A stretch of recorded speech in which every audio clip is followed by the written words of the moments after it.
Hello, everybody. Good morning in Germany. Good morgen. Selamat sore to in Indonesia.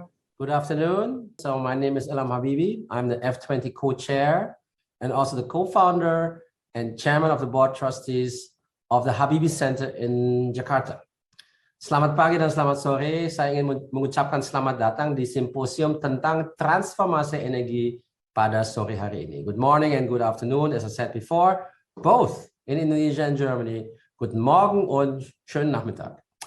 A warm welcome to all of us in today's symposium on a just energy transition and what we can see as learning curves between Indonesia and Germany, and what we in Indonesia can learn from Germany, because I believe Germany is ahead in what it seems in the energy transition.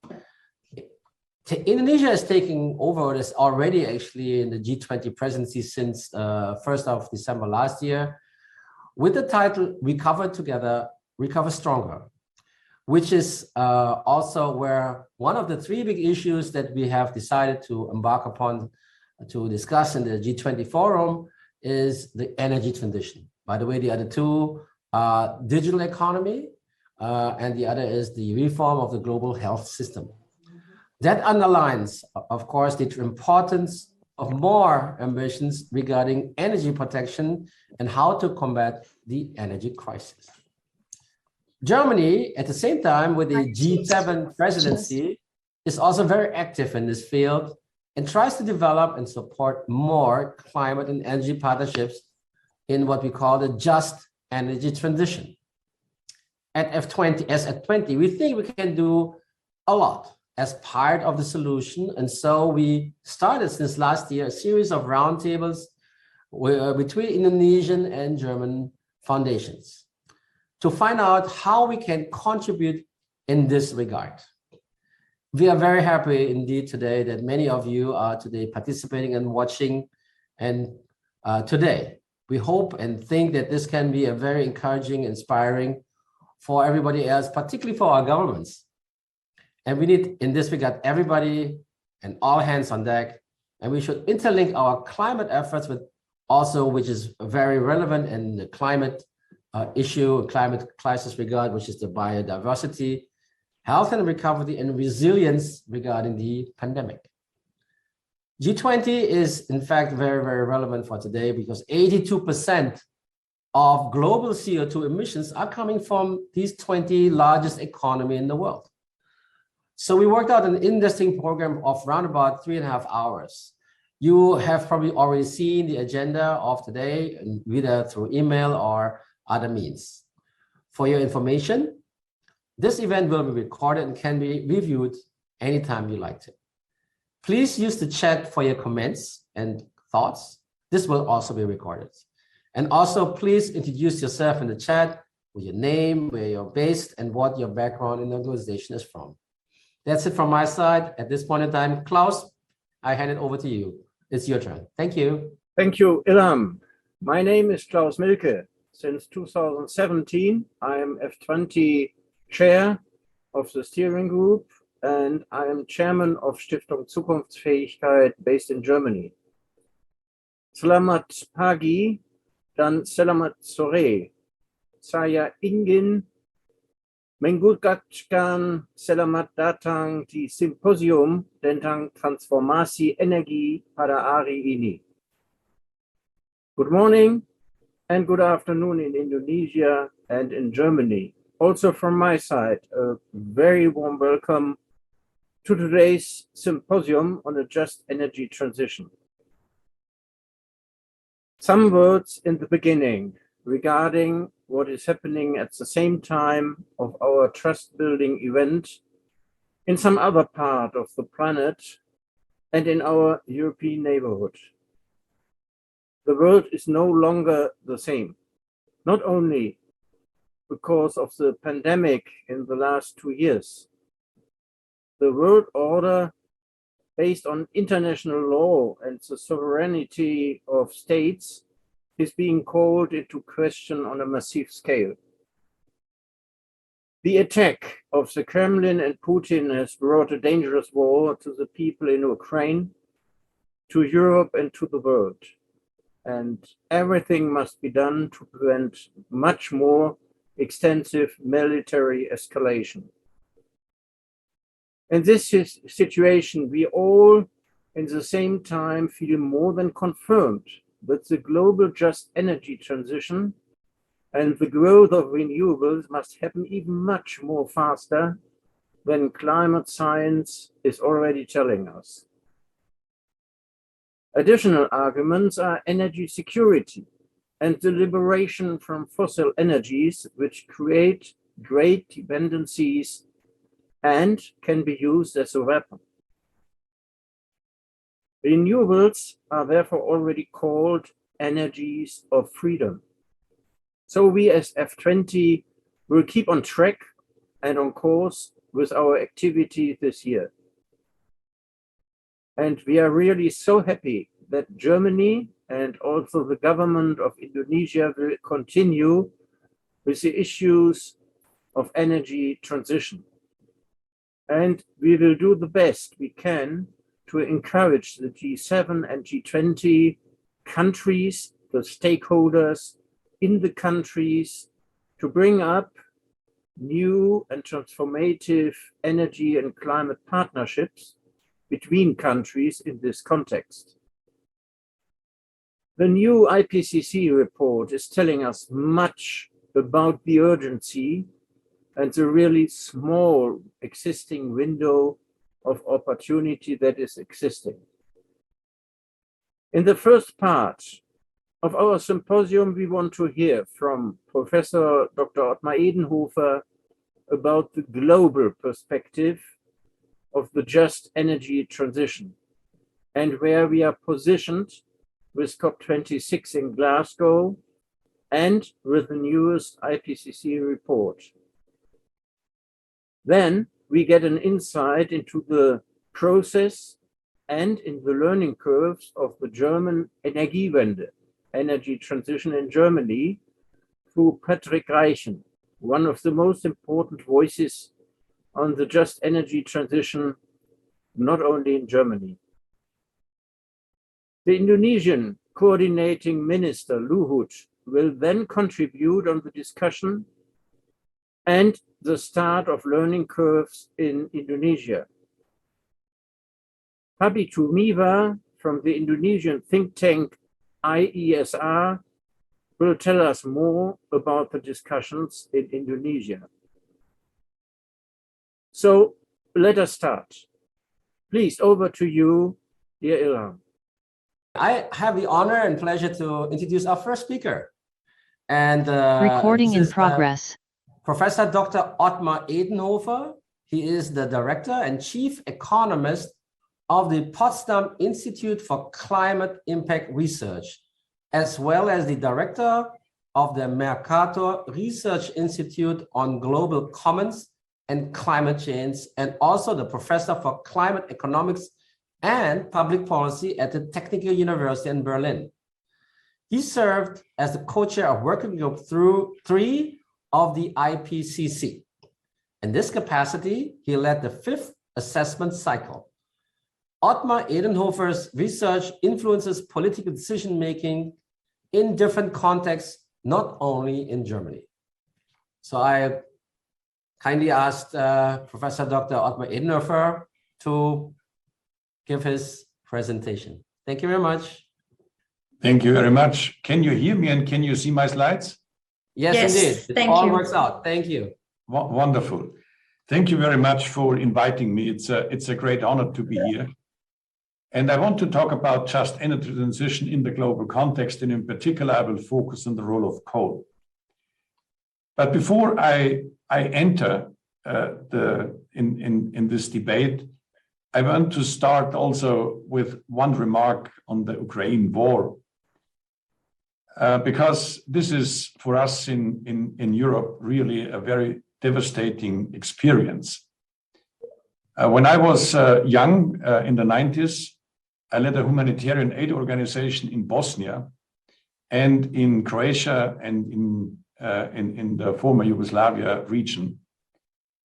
And I experienced at this time, I was the first one in my family who experienced war since the Second World War. And for me, it is very hard to watch and to observe what's going on in the Ukraine.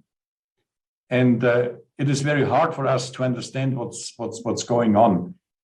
And we are here in a really unknown territory. And we try to figure out what is the best response to that. And I would like to express my full solidarity with the Ukrainian people. And let's try to find a way to stop this terrible war.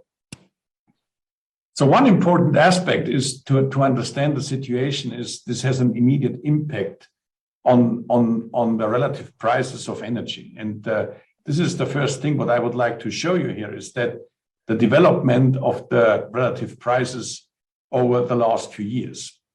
And what you can see here is that the coal price is now increasing much into a much larger extent than the natural gas price. And also the gas price is the driver behind the increase of the electricity prices. And this price gap in the relative prices between coal and gas leads worldwide to a new renaissance of coal. And this is quite important to understand that coal now becomes increasingly competitive, not only in Asia, but also in Europe and in the United States. And this is an immediate impact of the Ukrainian war. And I think this development will continue for a while. So in COP26, people has put coal into the spotlight. So they argued here that the acceleration efforts towards a phase down of unabated coal power is a very important issue. And it is recognized the needs for support towards just transition. I think this is a very well articulated phrase of the COP26.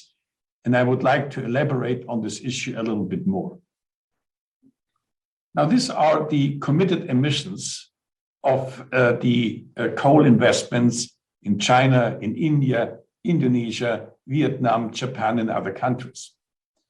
What does it mean to have committed emissions? This means these are the cumulative emissions over the economic lifetime. And you see here basically the coal-fired plants which are under operation, under construction, and are planned. And a few of them are shelved. So by and large, what we can see is that over their lifetime, they will produce 207 gigatons CO2, only the operating ones.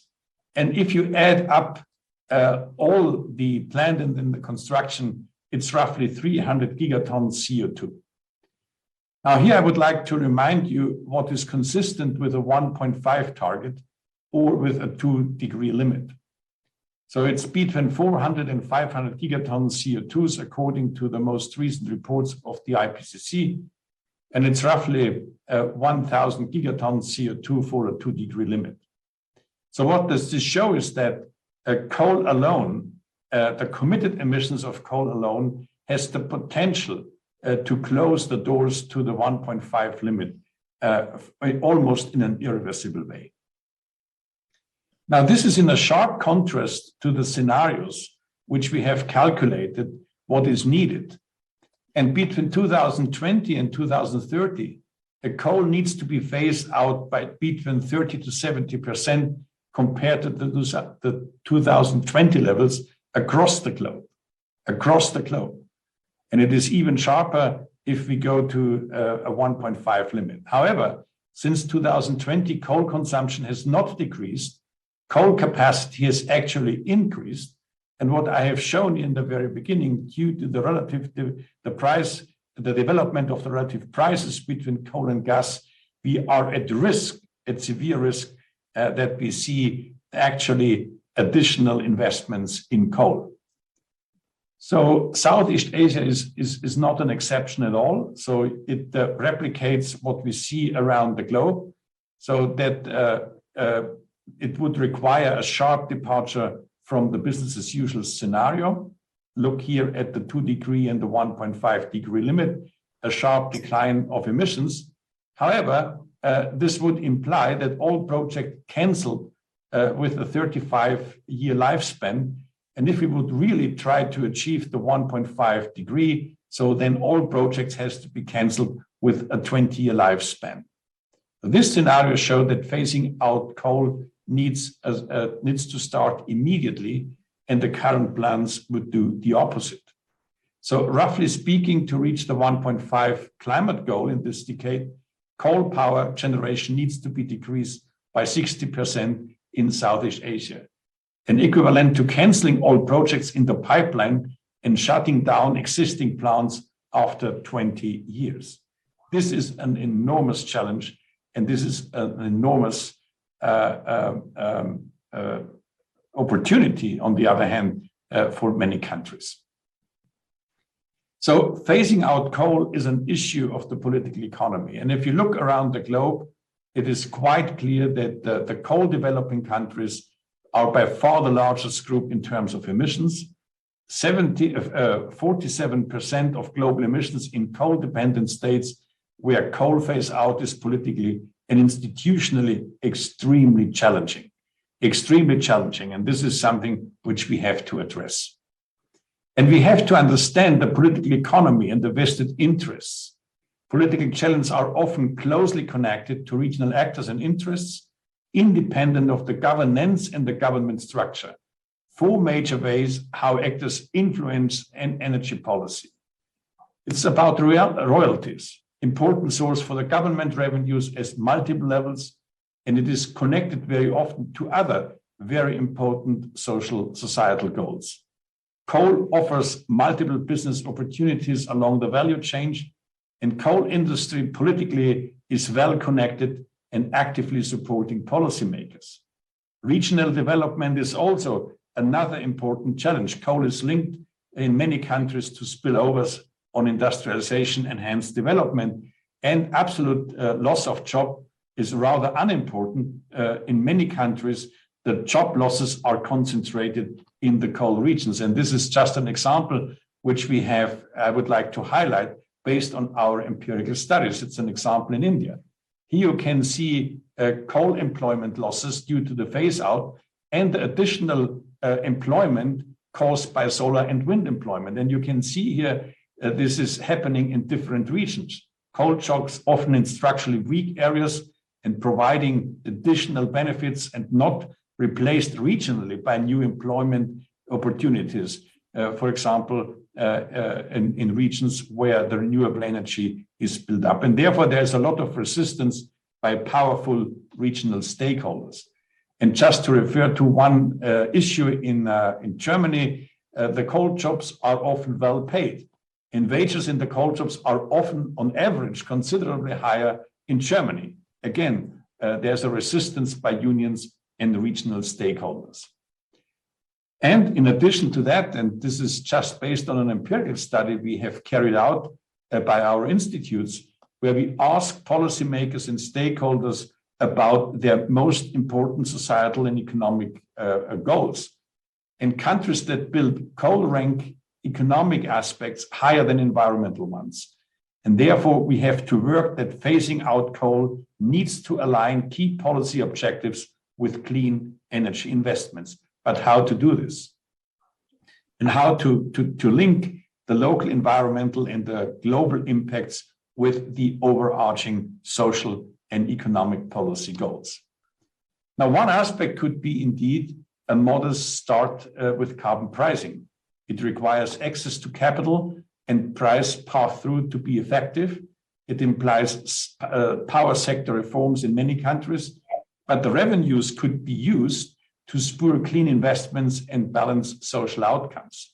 And in particular, if some of the revenues are recycled back, so the regressive potential of carbon pricing could be transformed into a progressive scheme, which basically means that you can lower the burden for the poorest households, and even you can transform it that the poorest households can have a net benefit. The transition requires also fostering alternative investments, policy of de-risking by stabilizing expectations, a financial de-risking, a national green bonds, and also export guarantees. Investment in green infrastructure and storage facilities are absolutely essential for a just transition. And a design of smart compensation schemes is inevitable. Investing in alternative sources of employment and state revenues in coal regions is required and should be complemented by compensation schemes for workers, industries, and households. And this needs not only national, but also international support. COP26 has seen some very interesting developments, including the partnership with for $1.5 billion for South Africa to support just transition away from coal. The Asian Development Bank made a very interesting proposal on energy transition mechanisms. So it provides cash to often indebted utilities to build clean alternatives while allowing to phase out coal capacities early. And it seems to me this is an incredibly important initiative. And also China has announced to stop financing coal abroad. And even that promise would lead to a very significant decline on global emissions. These are the opportunities for a just transition. And this is something which I would like to share with you. And I wish you a good start, and let's take it from there. So thank you very much and good luck for your conference. Yeah, thank you very much, dear Ottmar Edenhofer. That was very insightful, very helpful. And before we switch over to the next speaker, to Patrick Reichen, perhaps from your side, you spoke in the beginning about the threat we have in the room in Europe now, but also worldwide with the war in the Ukraine and with all the consequences also for the international debate. What do you think, what is a positive side somehow on the coin regarding renewables in front of us? Because phase out of coal is one side of the coin, but the other side of the coin could be renewables as energies for freedom. And also energy security is a very important issue now. Perhaps you can give a short comment on the new situation on a global scale now, what is needed also in the group of G20 and what could be done of the group of G7. Ottmar, over to you.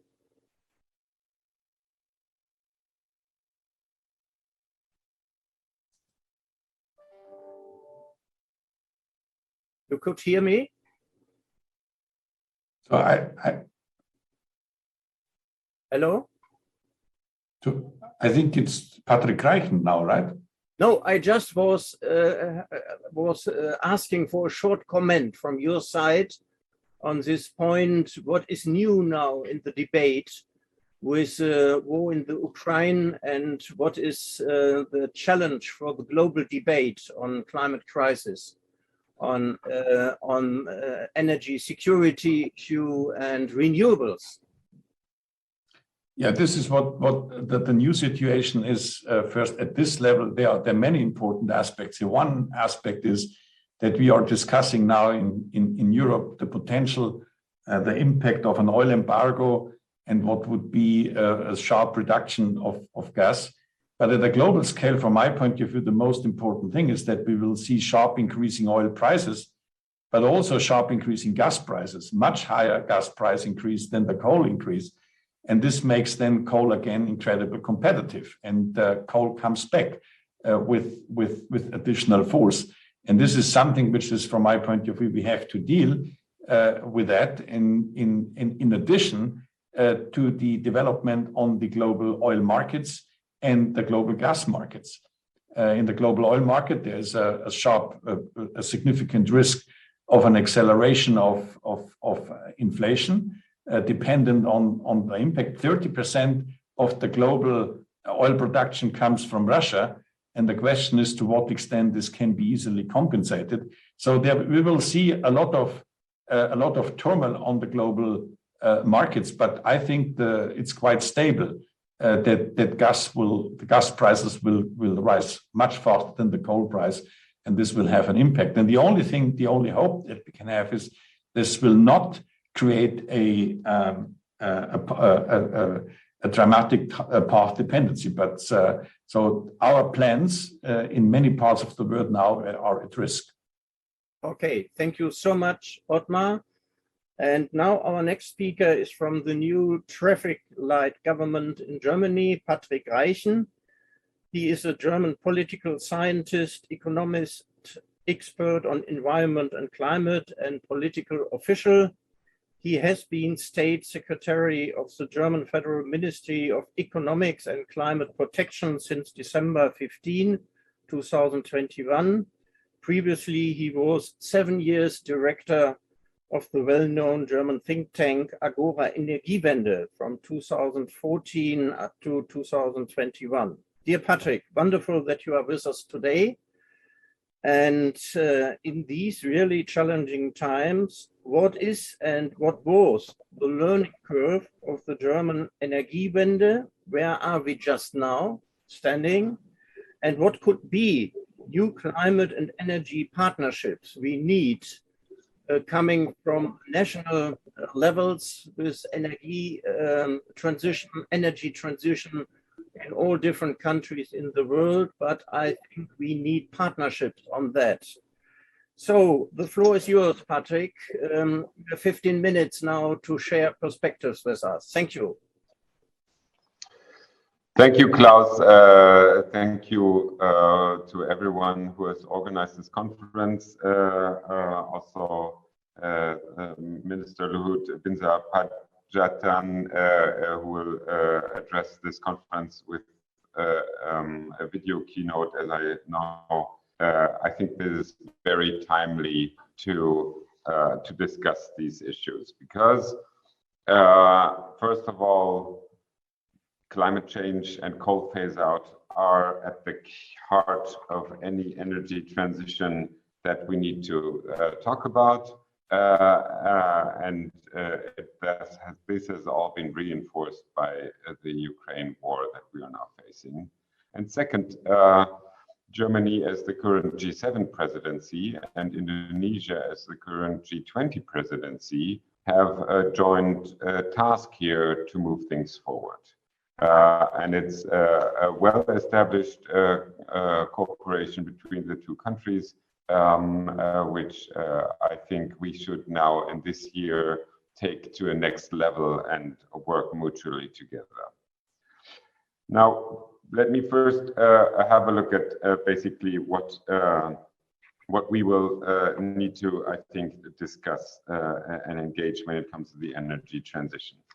Everyone knows climate change is one of the, if not the most important challenge of the 21st century. And as we speak, we have another record of temperature in the Antarctica and in the Arctica. Never, it has been measured before, 40 degrees difference from the average.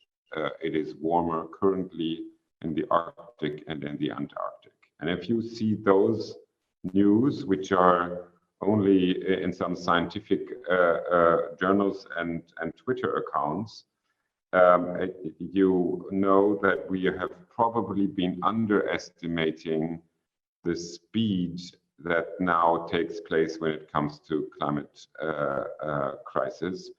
And that means then accelerating sea level rise, which is, of course, for Indonesia, for Germany, for a lot of our countries, a key problem. If we really have accelerating sea level rise, and it's not that a slow sea level rise that the models have been predicting so far. Well, the models haven't had 40 degrees difference in the Arctic and the Antarctic in their predictions.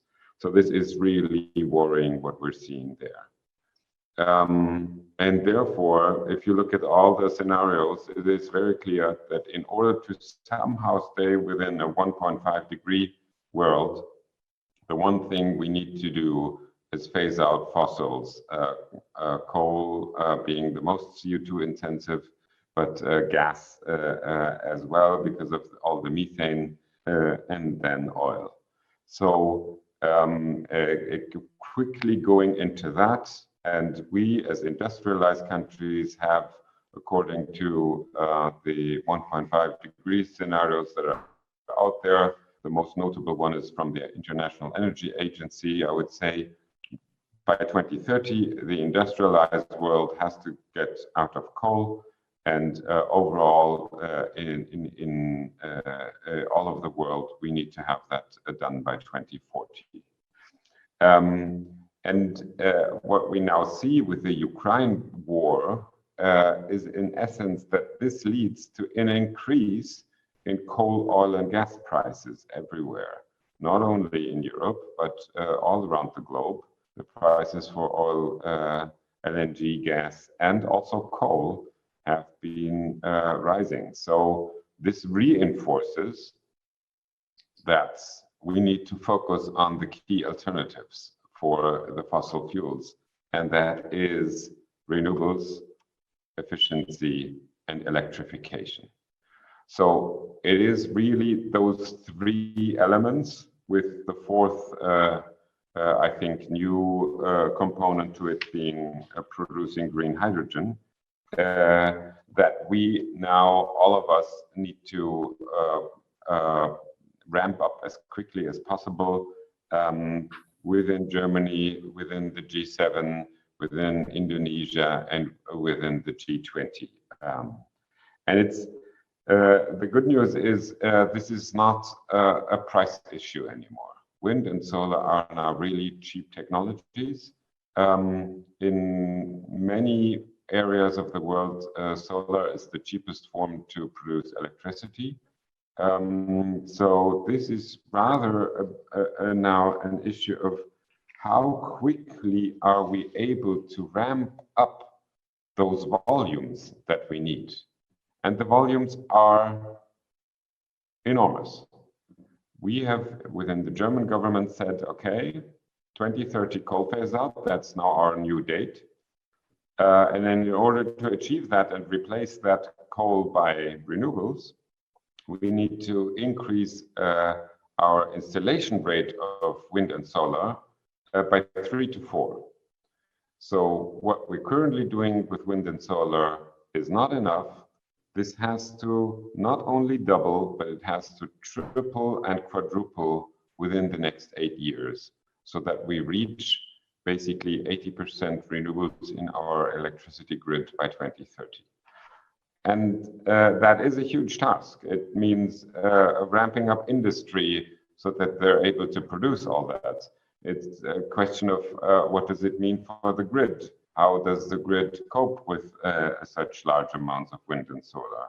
How do we incorporate, of course, the fossil power plants that we still need, but that they will have a different function. They will now be backup technologies for the times when there is neither wind nor sun, and they won't operate on full load hours they were used to, 5,000, 6,000 hours a year.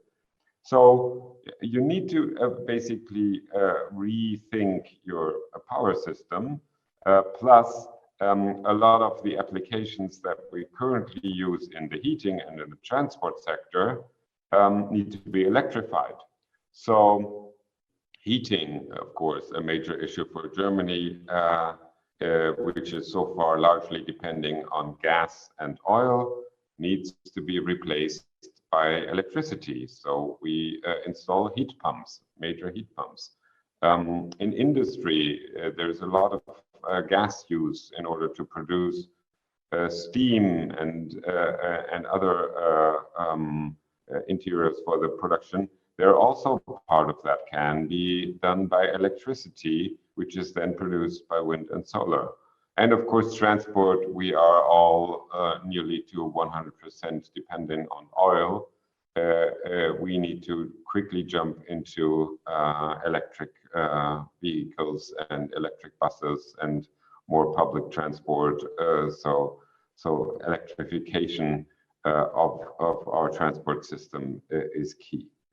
So this is something I believe will happen anyhow, because wind and solar are cheap technologies. Electric cars are a lot more efficient than fossil fuel cars. Heat pumps are a lot more efficient than gas boilers. But in order to stay well below 2 degrees and with the aim to stay at 1.5 degrees, we need to ramp up a lot faster than what technological progress would do anyhow. And I think that is essentially what we as ministries and politicians need to focus at, is how can we speed up that development.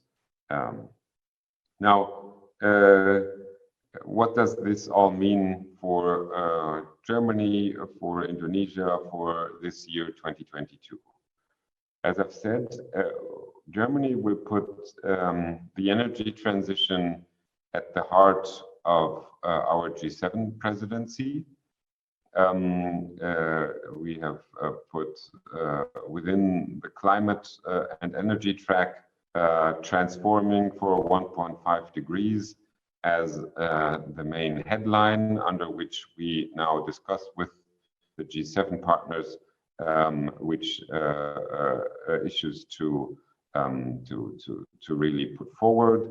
And now with the debate of the Ukraine war coming on top, the question is now also accelerating on how can we diversify our gas imports and not rely that much on Russia, which has two components. It means other countries that would supply natural gas, but also how can we quickly reduce our gas consumption.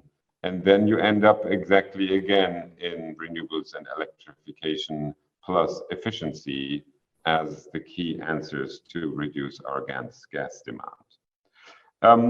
We would like to have this G7 effort done in close cooperation with Indonesia and the G20, because of course this year is important to follow up on what the Glasgow summit has been saying on the phase down of coal. This is a task both for industrialized world to do their homework on coal phase out by 2030, but also for G7 countries and others to partner with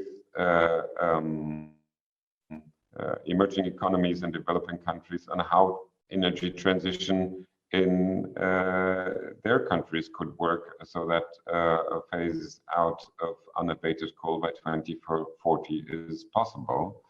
So the partnership that has been established in Glasgow between several donors and South Africa to have a joint energy transition partnership with the aim of phasing out coal in South Africa is something I think we should now have a close look.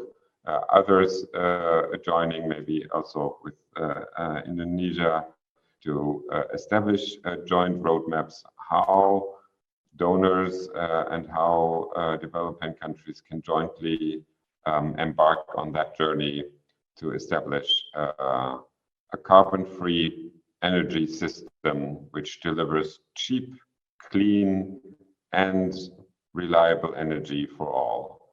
I think that is our task. That is the task of our generation to solve that crisis in the 21st century. Thank you. Thank you so much, Patrick. That was very helpful. And perhaps you can stay in our conference for some while and to give some reaction on the coordinating minister, Luhut. He will have a speech now of about 7 minutes. And it would be very helpful if you give some reaction, perhaps one word from your side for the learning curve of Germany for just and inclusive transition.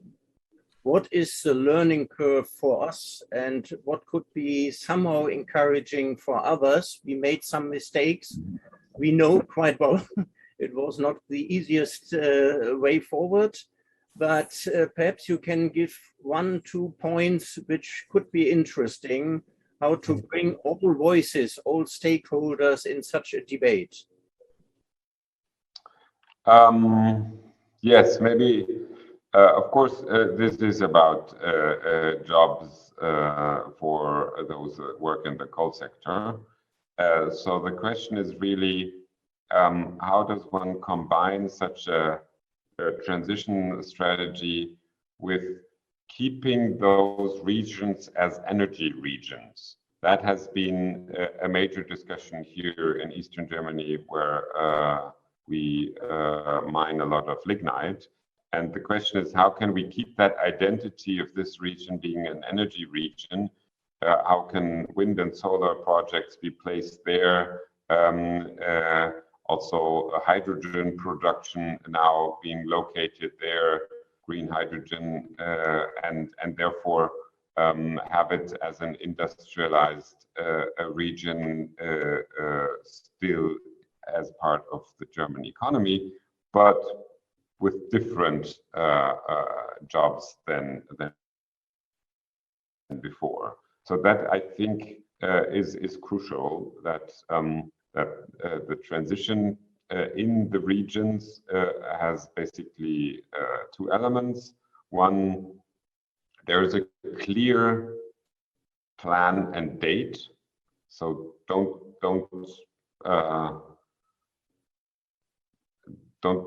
try to hide away from the fact that this will end with coal, but at the same time have a very good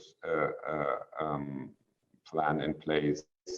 What else, and close to the original effort of energy and power production, can be the value chain for that region? I think that would be my key learning. Thank you so much. So I hand over now to Ilham again for introducing the next speaker. Thank you so much, Patrick. Thank you very much, Klaus, for handing over. Ladies and gentlemen, I would like to introduce the next speaker, who is retired General Luhut Binsar Panjaitan. He is the coordinating minister for marine or maritime and investment affairs of Indonesia. It's very hard to compress this very outstanding and very interesting CV in very short terms, but it's easiest to understand it if you subdivide it in 3 parts. The first part of his career is basically being in the military.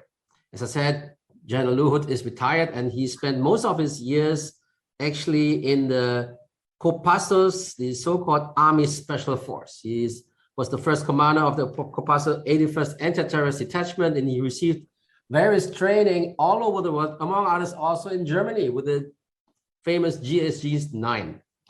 Then he left the armed forces in 1999, being the head of the education and training as the commander of the army. Then he became ambassador for Indonesia to Singapore, and then under President Gus Dur, Abdul Rahman Wahid, he became the Minister for Industry and Trade until 2002, I believe. And then he left the government and established his own businesses, some of them being listed in the stock exchange, in various array of business activities, mostly in energy, mining, plantation, etc. And he came back basically as in the government later, in the later part, last part of his career, where before he assumed his current post in July 2016, he was in fact the chief of staff of the president for a while, and became later coordinating minister for political, legal, and security affairs until July 2016. And since then, he has been, as I said before, the coordinating minister for marine, maritime, and investment affairs of Indonesia. So as a private person, he's very engaged in education, and he has established a very well-known foundation in Indonesia, which delivers education for people in the countryside where he comes from, which is basically in North Sumatra near the famous Lake Toba, He established a technological institute, which is basically like a university focused on technology, and also a high school in a very remote place. Well, ladies and gentlemen, herewith I asked to switch on the video because unfortunately retired General Luhut is not able to be here with us today because right now he's on an airplane between Singapore and some other place. I don't know where he's going to fly next, but he's very supporting and very happy to be here via video, and will be replaced later in the discussion by one of his special assistants, Mr. Hernando Wahyono. So later the discussion will be with this gentleman. Thank you very much, and I go give it back to the organizers to switch on General Luhut's or Minister Luhut's video. Thank you very much. Good morning, distinguished guests, ladies and gentlemen. First of all, let me say congratulations and success for Dr. Ilham Habibie in organizing just energy transition, matching learning curves from Germany and Indonesia. After all that have happened in the last 2 years, I believe this event is exactly needed for bringing the big picture and hope to us all. Distinguished guests, ladies and gentlemen, the COVID will not be the only source of uncertainty in 2022. We are aware that the climate change is becoming more imminent, and with the existing carbon reduction commitments. In line with our concern regarding global warming and our commitment to the Paris Agreement, Indonesia's commitment to climate change mitigation is reinforced by the formulation of a number of policies. Energy transition is part of global climate commitment to keep global temperature rise of 1.5 degrees Celsius. Indonesia already submitted the LTS LCCR long-term strategy, low carbon climate resilience, which included energy transition to meet Indonesia net zero emission by 2060 or sooner. We will early retire our coal-fired power plant and add 21 gigawatt of renewable energy, which is 51% of our RUPTL, general plan of the electricity supply business, 2021 and 2030. Lessons learned from the other countries as a German energy transition. Indonesia should implement energy transitions in cautious with calculated measures.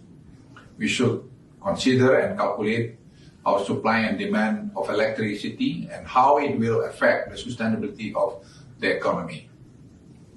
An energy transition needs a lot of capital that needs to be supported from international public and private sectors, not just in the form of the debt, but also equity. Indonesia will have country platform regarding energy transition along with the blended finance, applying also carbon reduction fund and clean energy fund. This platform will be the vehicle and instrument for accelerating the passing out coal power plants and replace to renewable energy. We plan to launch this during the G20 presidency in November this year.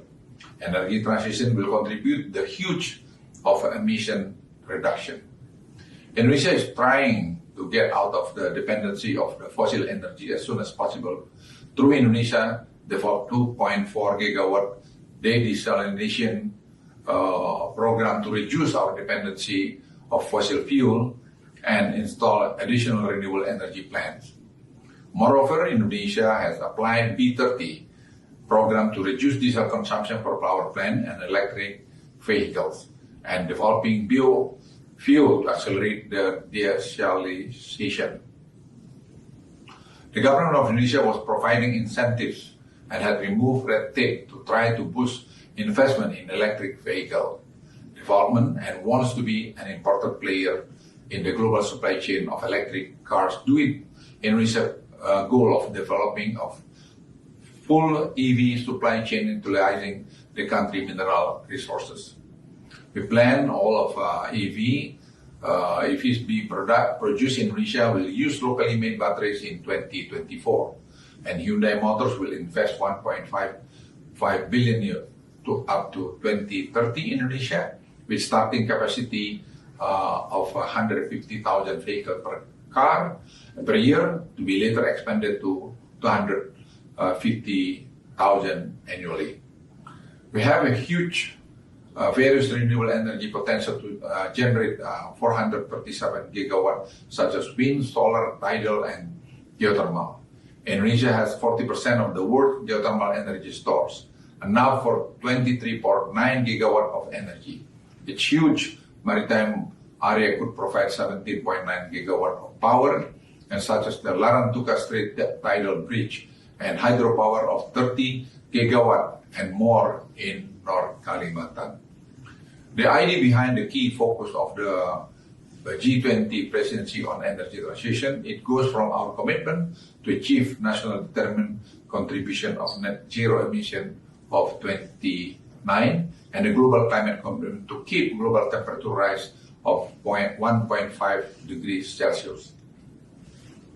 Due to that, Indonesia have three priority issues in energy transition, includes access, technology, and financing.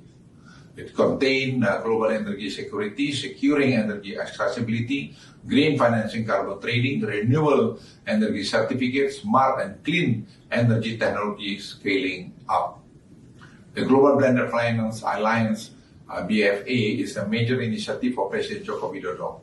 The multilateral success will be shaped by the participation of critical mass of countries measured both in global importance as well as regional and income diversity. We have already seen progress in the specific blended finance outcomes, including the energy transition mechanism. Distinguished guests, ladies and gentlemen, from a regulatory perspective, the government has prepared various reforms to support investment that can drive Indonesian economic transformation. Lastly, Indonesia will be chair of G20 in 2022 and ASEAN in 2023. We will prioritize climate change and energy transition to support emerging economies and developing countries to achieve global climate ambition. We are looking for further collaboration with Germany to achieve net zero emission, especially from energy transition. Thank you very much. That was really great to listen to. Now, Mr. Luhut himself is now not with us, and his expert, Hernando Bayona, is not yet with us. But I want to ask Patrick perhaps to give a short reaction from his side, what he could hear from the coordinating minister of State President Widodo. Widodo will come to Germany because Indonesia is guest country of the G7 summit. Patrick, what are the opportunities now with Indonesia, because both presidencies on G7 and on G20 have somehow the same direction, the same target to speed up with just energy transition? Patrick, over to you. Yes, I think we are very much in the same, very much aligned between our two countries in this context. And the question is now, how do we make this really concrete? How do we come from talk to action? And there is, I think, a great interest with the G7 countries and others to pursue maybe further that example of South Africa I have been mentioning.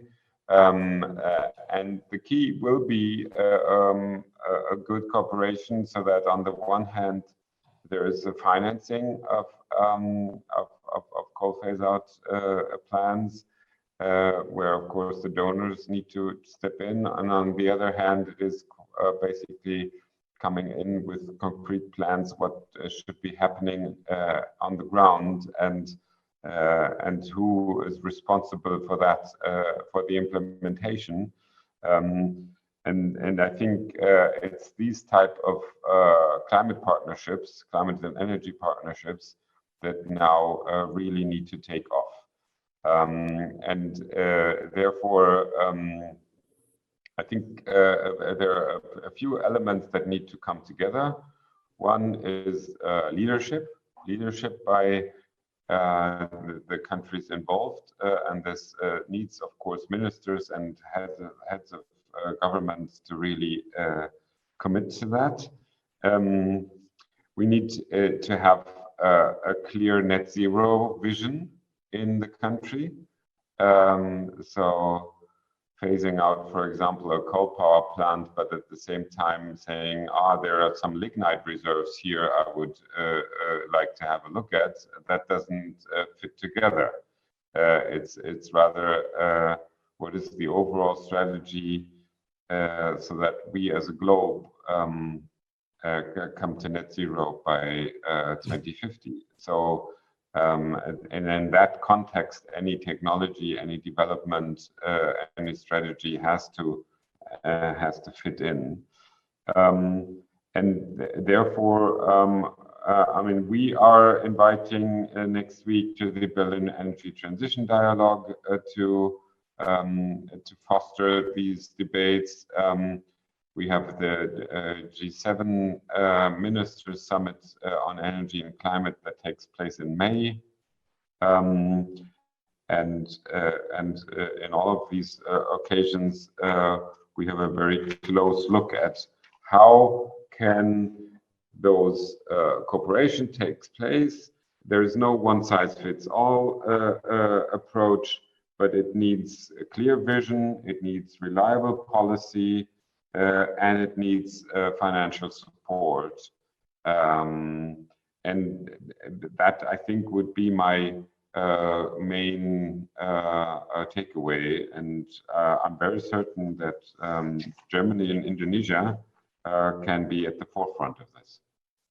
Thank you so much, Patrick. Ilham, perhaps you have some comment on Minister Luhut, and also perhaps some comment or question to Patrick. And then I want to get in also Ottmar, if he has some remark on what he has heard from Germany, the German government, and the Indonesian government. Ilham, please. Yes, thank you very much. Yeah, first of all, I think it is important to note that there was a great deal of Minister Luhut's speech was about how to overcome the challenges that are there for a country like Indonesia that has already committed itself for establishing various projects using coal, some of which are in work right now, and some are actually only planned. Some of them have been shelved. And that was clear also in the presentation of Professor Ottmar Edenhofer before. In order to optimize that, this is actually a business and financial challenge. So this is not, we cannot just switch off without receiving penalties from some of the companies and institutions that we are working with, and that there needs to be a solution for that as well. On the other hand, to substitute that, I mean, it's rather technical and managerial. It's not only the provision of energy itself, but it's also the management of that. Yeah, and I think we will hear more later in some of the discussions. I don't want to say too much, but Indonesia is a very challenging country when it comes to our geographic structure. We are an island country, quite large in size, 5,500 kilometers from west to east, 17,000 islands. So it's not a unified grid. It's in many grids, and to do that with renewable is sometimes it's even better with renewable, but sometimes it's harder. So it really depends on that. And I think that is something maybe not directly visible in the speech of Minister Luhut, but it is actually part of the challenge that we are facing here. It's also technological and managerial challenge, and it's not only about the provision, but also, which I did not mention, is the grid itself, the quality of the grid, etc., etc. So I think, and there we could certainly learn a great bunch from Germany, how that has worked in Germany. Although Germany is a different country with different requirements and different demographics and different geographic structure, but there's certainly a great deal to be learned from Germany's experience. Regarding Mr. Patrick Reichen. Yeah, I think it's very nice to know that that Germany is has this very it's just mind-boggling, these targets. You said that the amount of electricity generated from solar and wind energy will be not doubled, not tripled, but quadrupled. Oh my God, that's quite a challenge. And I think I'm quite sure there needs to be, again, I'm coming from the technological side as well. There must be innovations happening that are probably quite relevant for the future world. And I'd like to know, I mean, if you talk about solar energy, there needs to be probably some more solar. I know that at the moment, wind is very dominant in Germany's renewable energy portfolio, which is unfortunately not that possible in Indonesia because we don't have that much. We have wind, but not as much as Germany does. In Indonesia, we probably have a much bigger portion of solar, but does Germany foresee much more solar in percentage-wise as compared to wind in the future? And if yes, right now, there's a lot of land needed for solar, right? It's I think the current formula says 1 megawatt per 1 hectare per 1 megawatt. And is that going to be changing by innovations and technologies that are at the moment in development? Because I think that's also important to understand. It will be very useful to know. Thank you.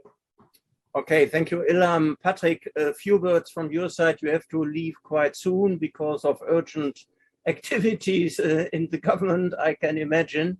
But we will have a meeting with Ilham in some future when he comes over to Germany. We come over to Berlin, and I think it's worthwhile to deepen the discussion. But first you, and then I hand over to Ottmar. Patrick, please. Yes, thank you. Maybe on the technical challenges that arise with it. The interesting thing is also our engineers were very reluctant. And in the beginning, they said only 5% renewables is possible. And then they increased the bar to 10 and then to 20. And now we're currently at 45%. And each time you kind of realize what the next step is and what then needs to be done. And in parts of Germany, especially here in the east, we already have some 70% renewables in windy days, and it's no problem for the grid. Because in essence,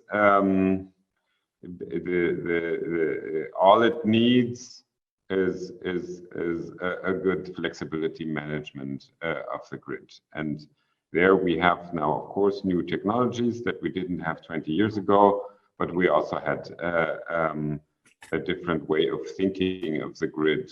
And that is, I think, what made the difference. Engineers are typically, when it comes to grid, very conservative. And that applies to, I believe, everywhere in the world. And basically training a different type of thinking was the most important element of all this, in the sense that basically incorporating fluctuating renewables means having to do more in the grid, but it doesn't mean that the grid is less reliable. What is it about coal investments that have been there so far? I mean, I think we will see that now accelerating. I mean, for example, the German steel industry was also very much based on coal, and this is a coal industry currently. On the other hand, they have now realized that if they invest in another coke steel oven that then lasts for 30 years, that is a stranded investment, because that would require payback times that go way beyond 2050. And that is not possible. There won't be coal use in 2050, otherwise we're all doomed. So therefore, the next investment cycle needs to be about a carbon neutral technology, or at least a technology that is easily carbon neutral made. So it needs to be carbon neutral ready at least. And that's why all of those industries are now looking for alternatives. And in the case of steel, it is about hydrogen. It's about green hydrogen direct reduction technologies. And there again, of course, what do you need for that? You need lots of electricity to produce that, and then you need electrolyzers to produce the green hydrogen. So a lot of those projects that may be currently underway with thinking that they need coal should, I think, have a focus on what alternative technology could be used there, and that is typically either in some sort electrification, or it is some sort of green hydrogen, green ammonia type of production. And that's where I see the big future coming. And who is best placed for that? Well, of course, countries with abundance of solar. So that's where I would say solar and wind, of course, are the key aspects, and that's where then also the competitiveness and competitive advantages will be. We in Germany will, as I said, the target is now 200 gigawatts of solar by 2030, and we're currently at some 55, so nearly quadrupling here.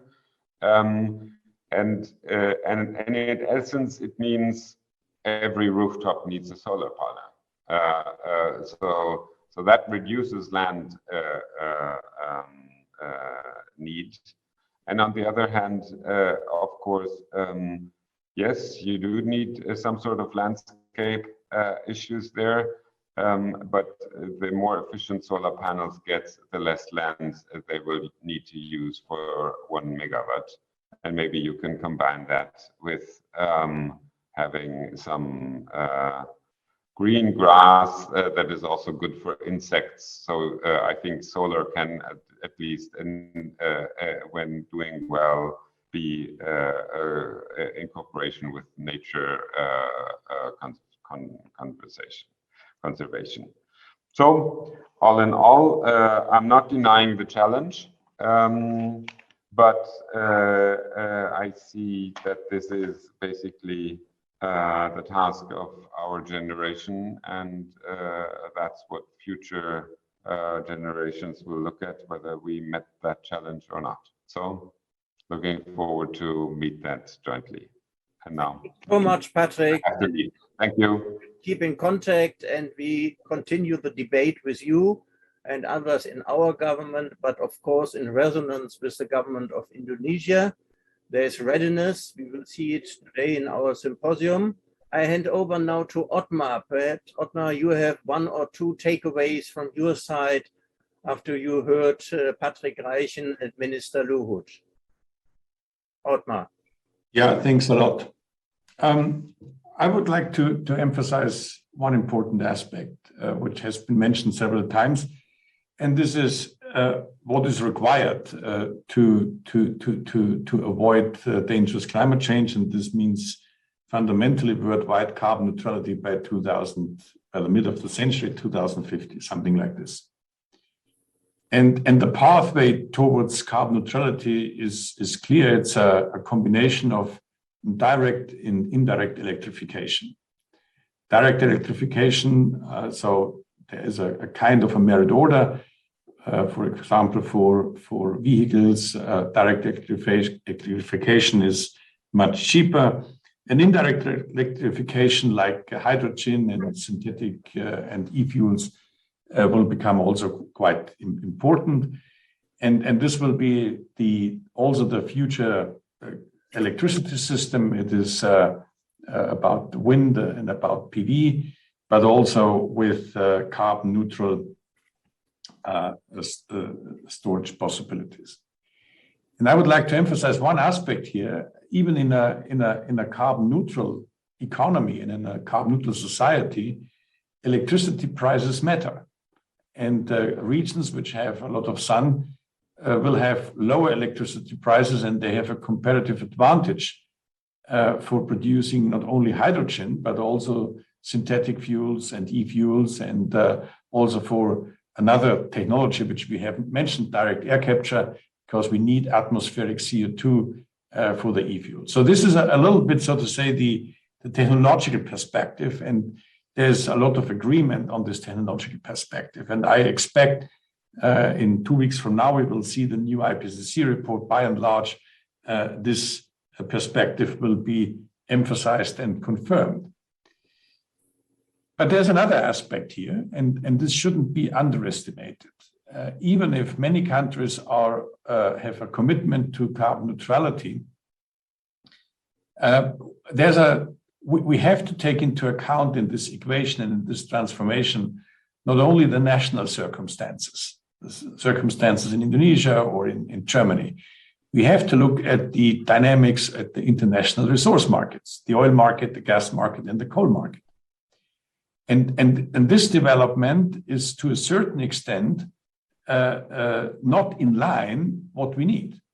I mentioned in the very beginning the gap between the gas price and the coal price, which brings coal back. And there was one argument in the chat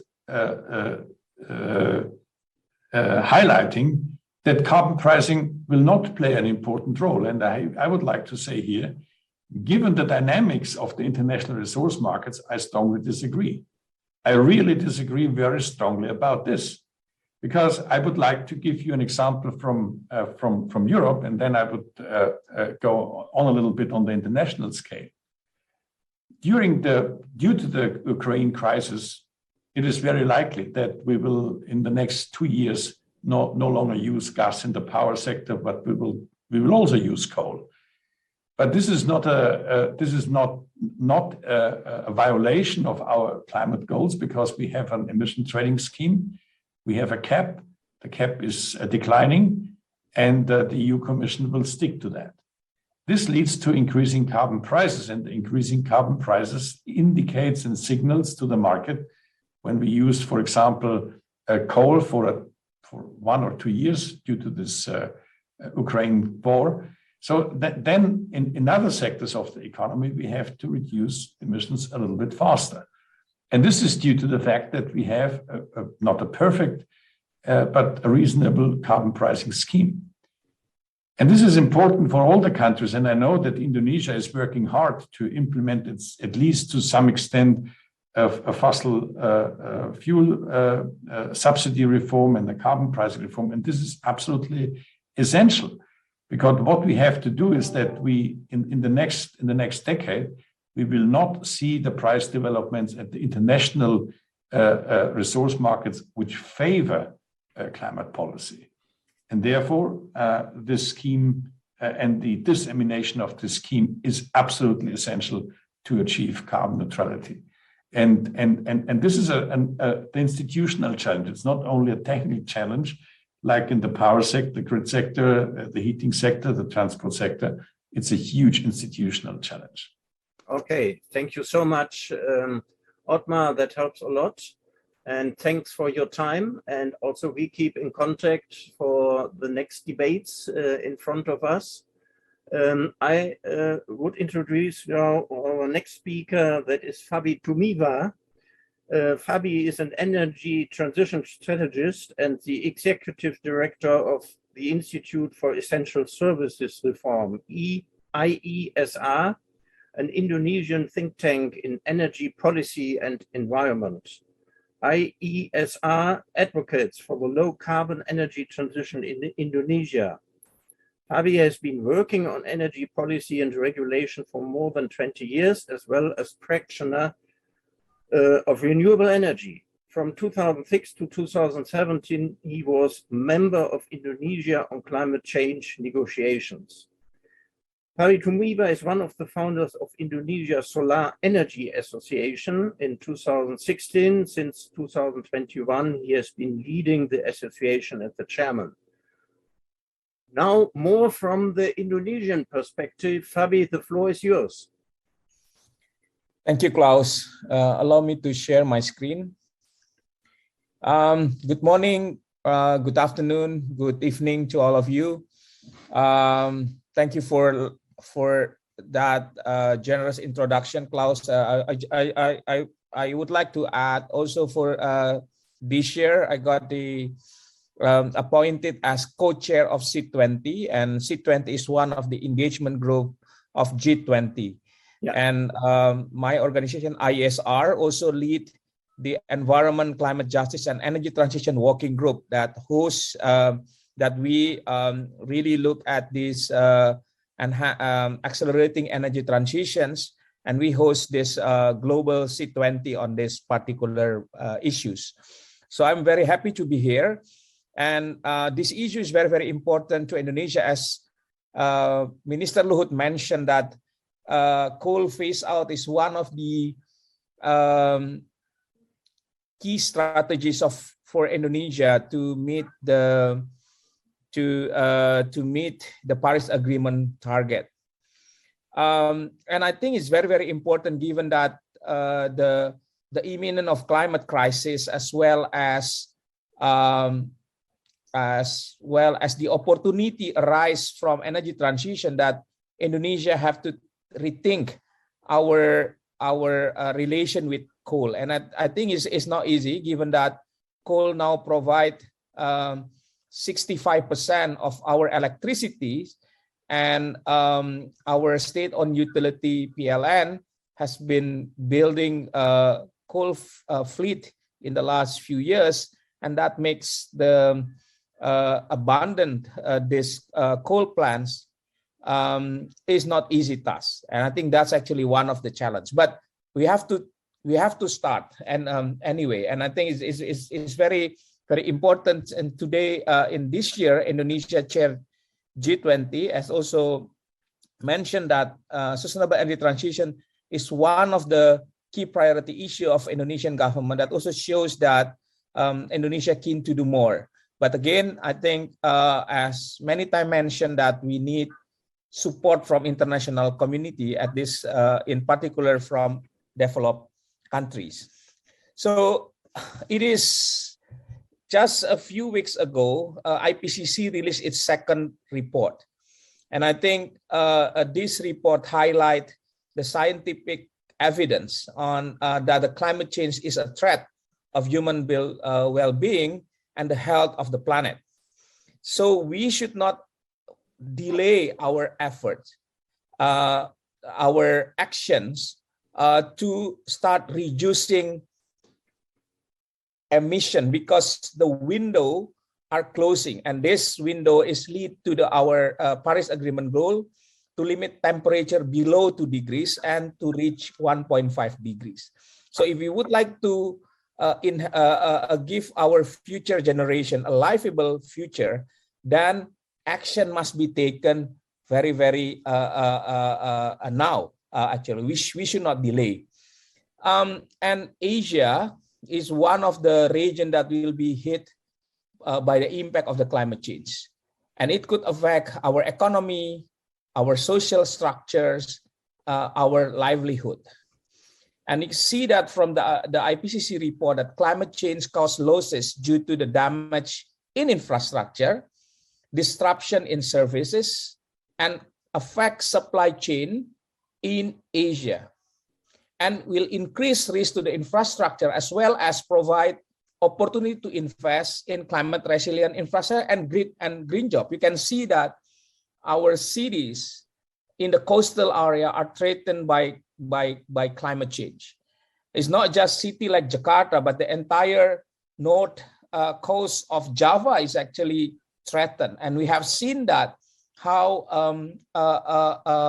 many people are suffer actually from this sea level rise in the last 20 years, right? So if we project this to the entire Indonesia, we can see that the massive impact of climate change will cause harm and economic loss.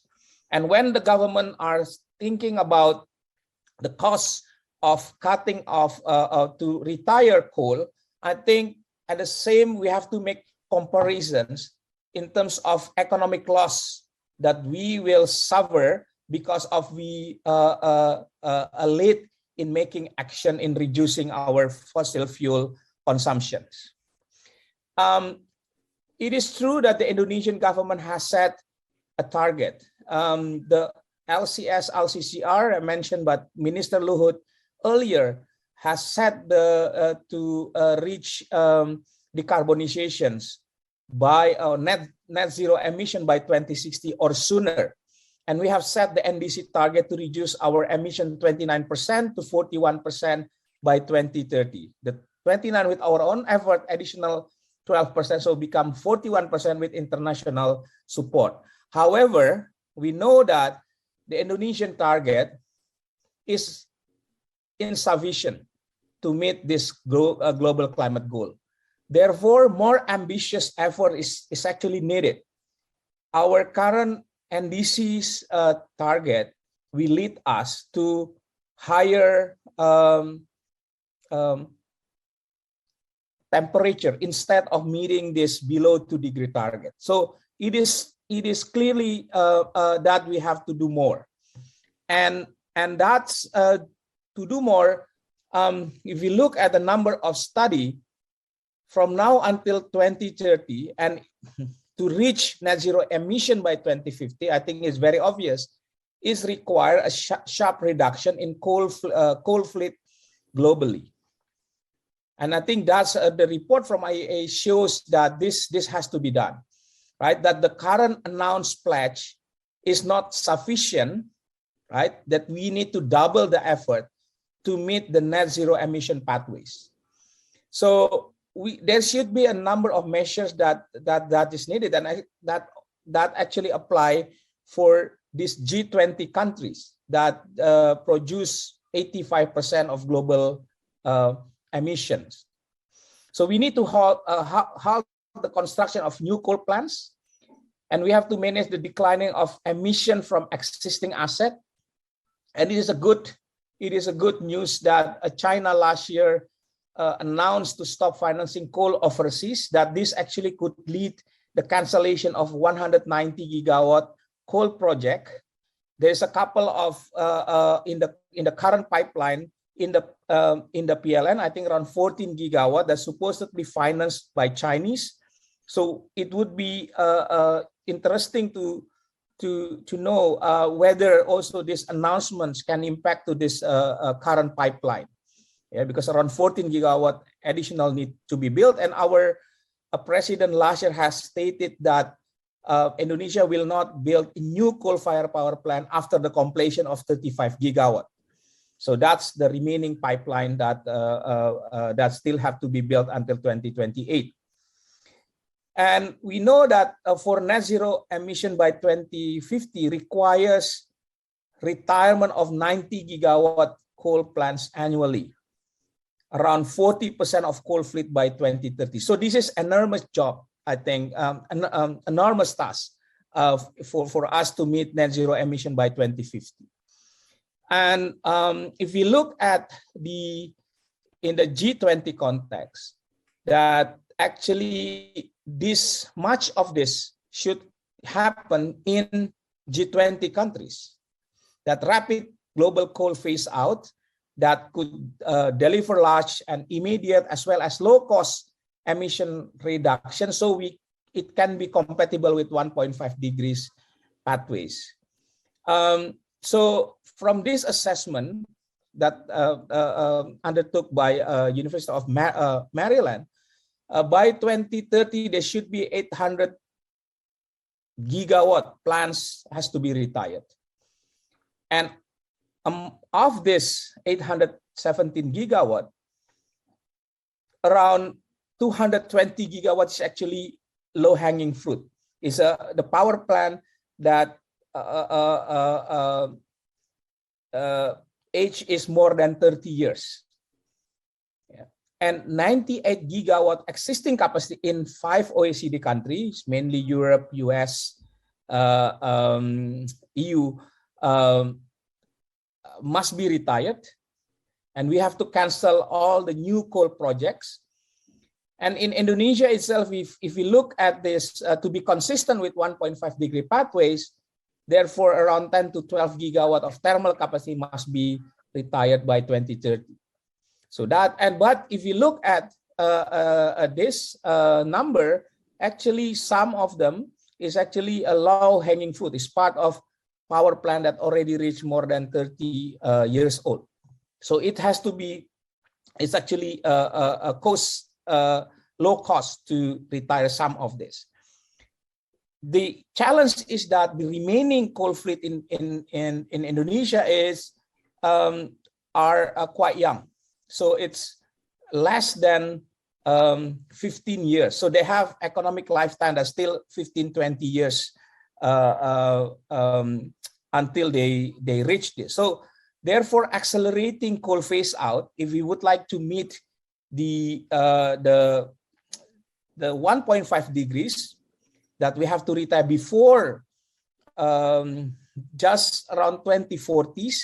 So it should be a lot of effort to do that.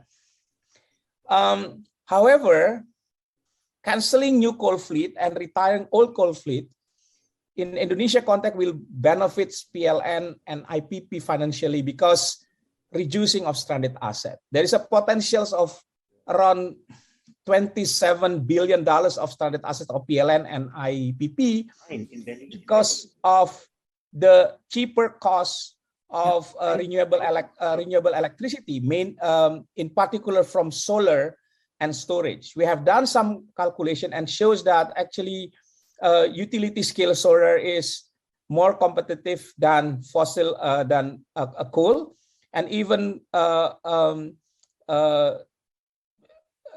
PV plus storage is actually cheaper than a new coal and gas plant at some point in time. So accelerating this will help actually our utilities to reduce the risk of stranded asset because they maintain the coal fleet that actually more expensive, and the government has to maintain the domestic market obligation policies actually to make that coal fleet can run economically and produce electricity that affordable but with heavily subsidy, while the other renewable actually is more cost competitive. It's not only that.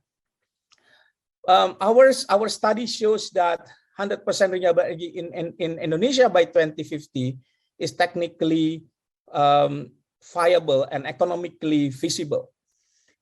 It will create jobs. Around 3.2 million new jobs will be created by 2050.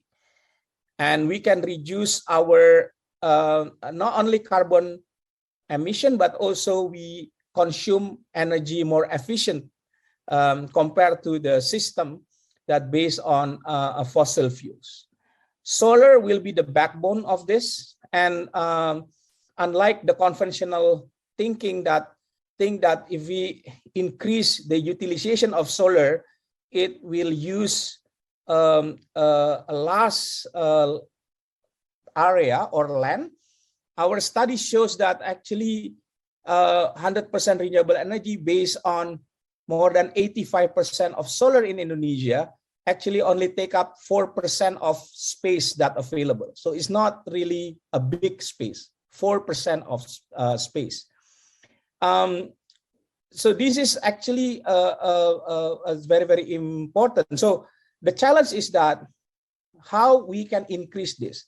I do agree, as Patrick mentioned, in Indonesia, if German 3 or 4 times has to be increased, in Indonesia, the increasing of renewable in the next 10 years even more higher, around 8 to 10%, 8 to 10 times has to be increased. Average renewable only grow in Indonesia like 400 megawatt annually. So we have to increase between 4 to 5 gigawatt annually. Actually, it seems impossible, but we have seen other countries can do it.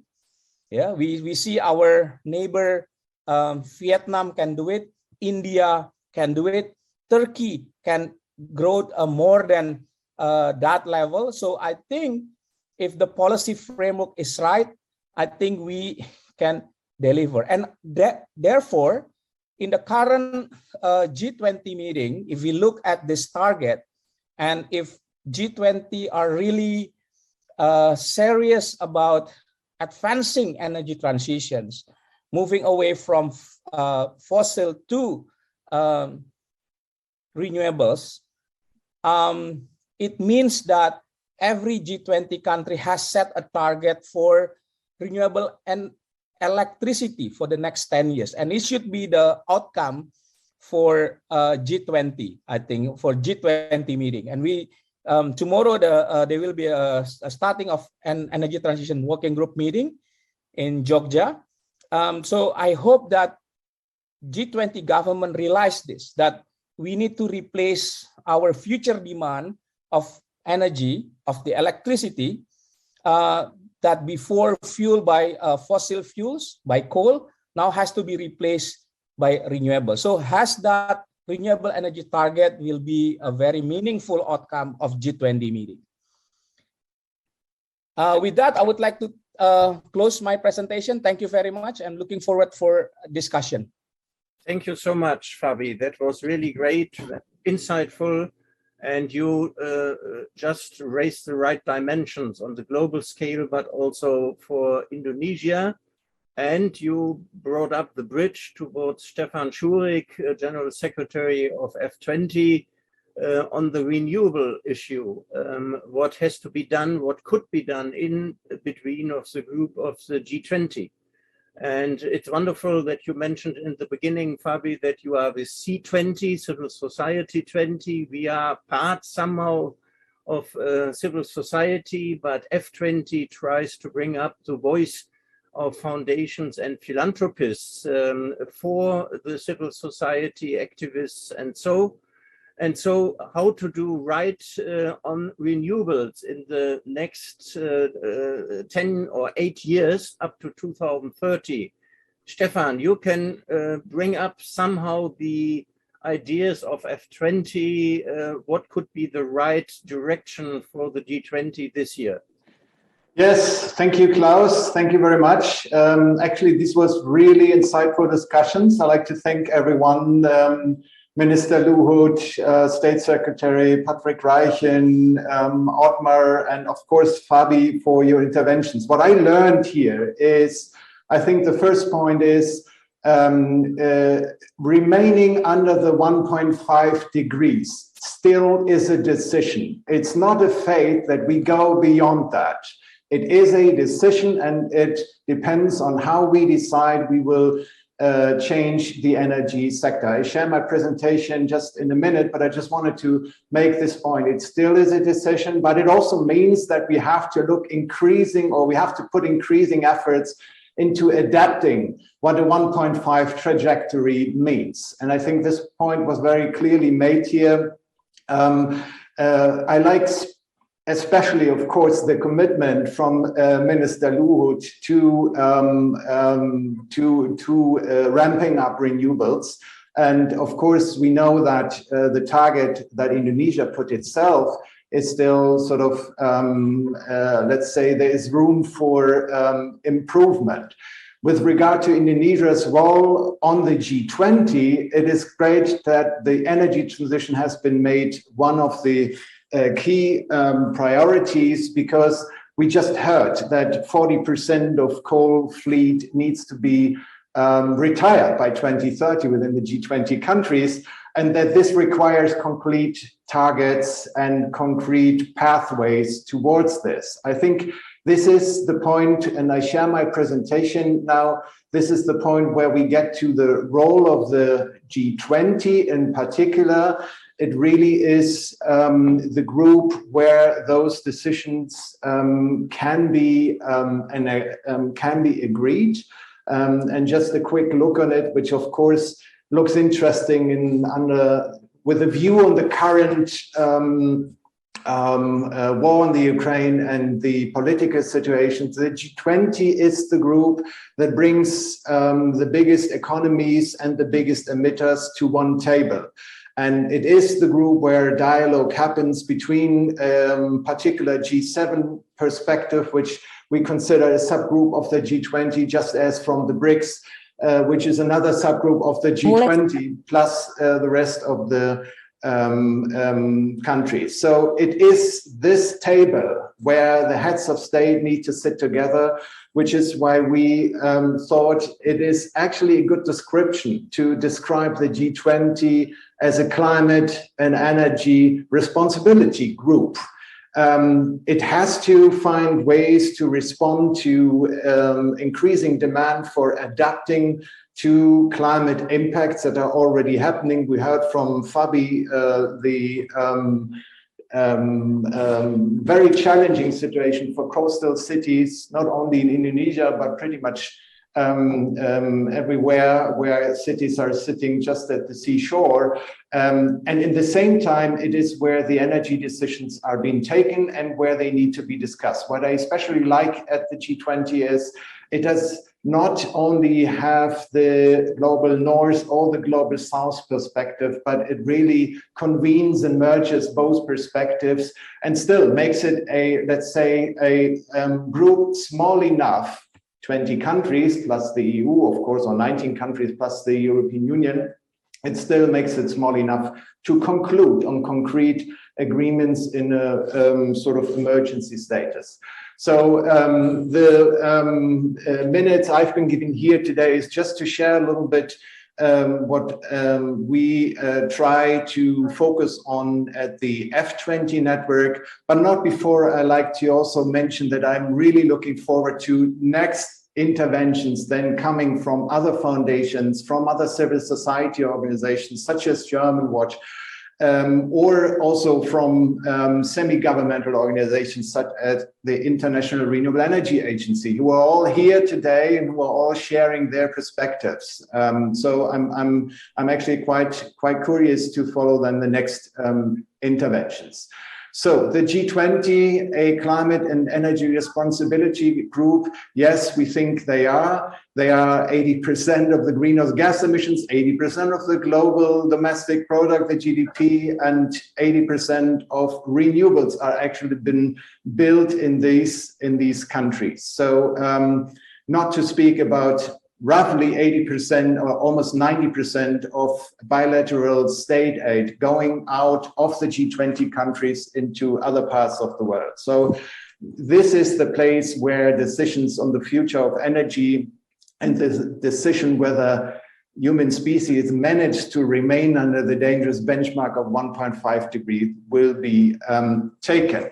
Now, to be a bit more precise, the energy footprint, as I said, 80% of the greenhouse gas emissions, but also, of course, the largest share of fossil fuel subsidies are coming here. And the Climate Transparency report does a very good job in looking into the 20 regions, the 20 countries of the G20, and sort of came to the conclusion last year that fossil fuel subsidies still continued throughout the recovery packages, so we're not on track in removing subsidies.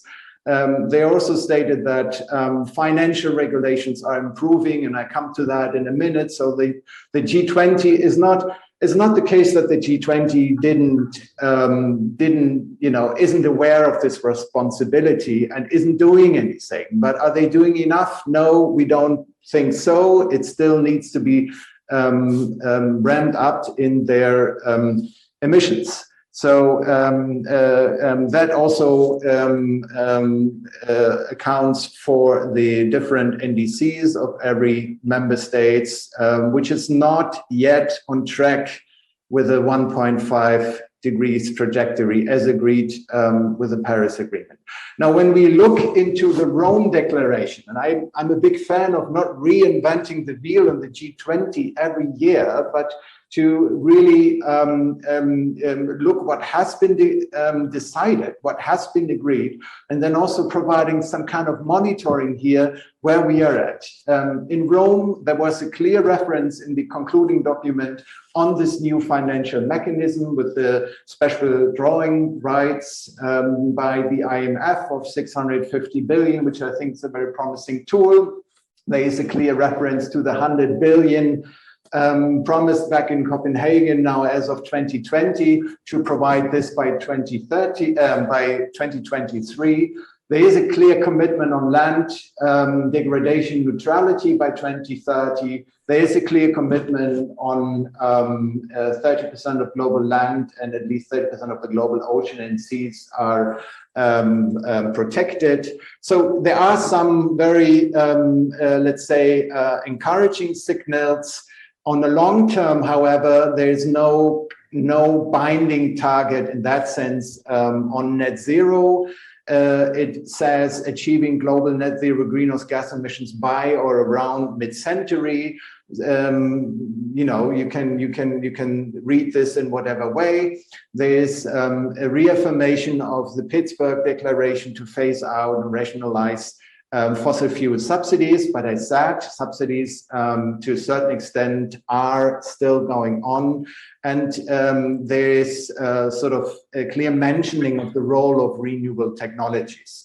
So this is where we are at. This is our point of departure from last year of the G20. And I think our focus this year should be what Fabi also mentioned and what Minister also said, should be really give this targets more credibility by providing more measurable targets by the year 2030, because the year 2030 is only 8 years from now. So this actually enables us then to look whether or not we are on course and how seriously we mean those targets set more in the remote future by 2050 or around that. So our role, and before I close, just a quick glimpse into what we are planning on F20.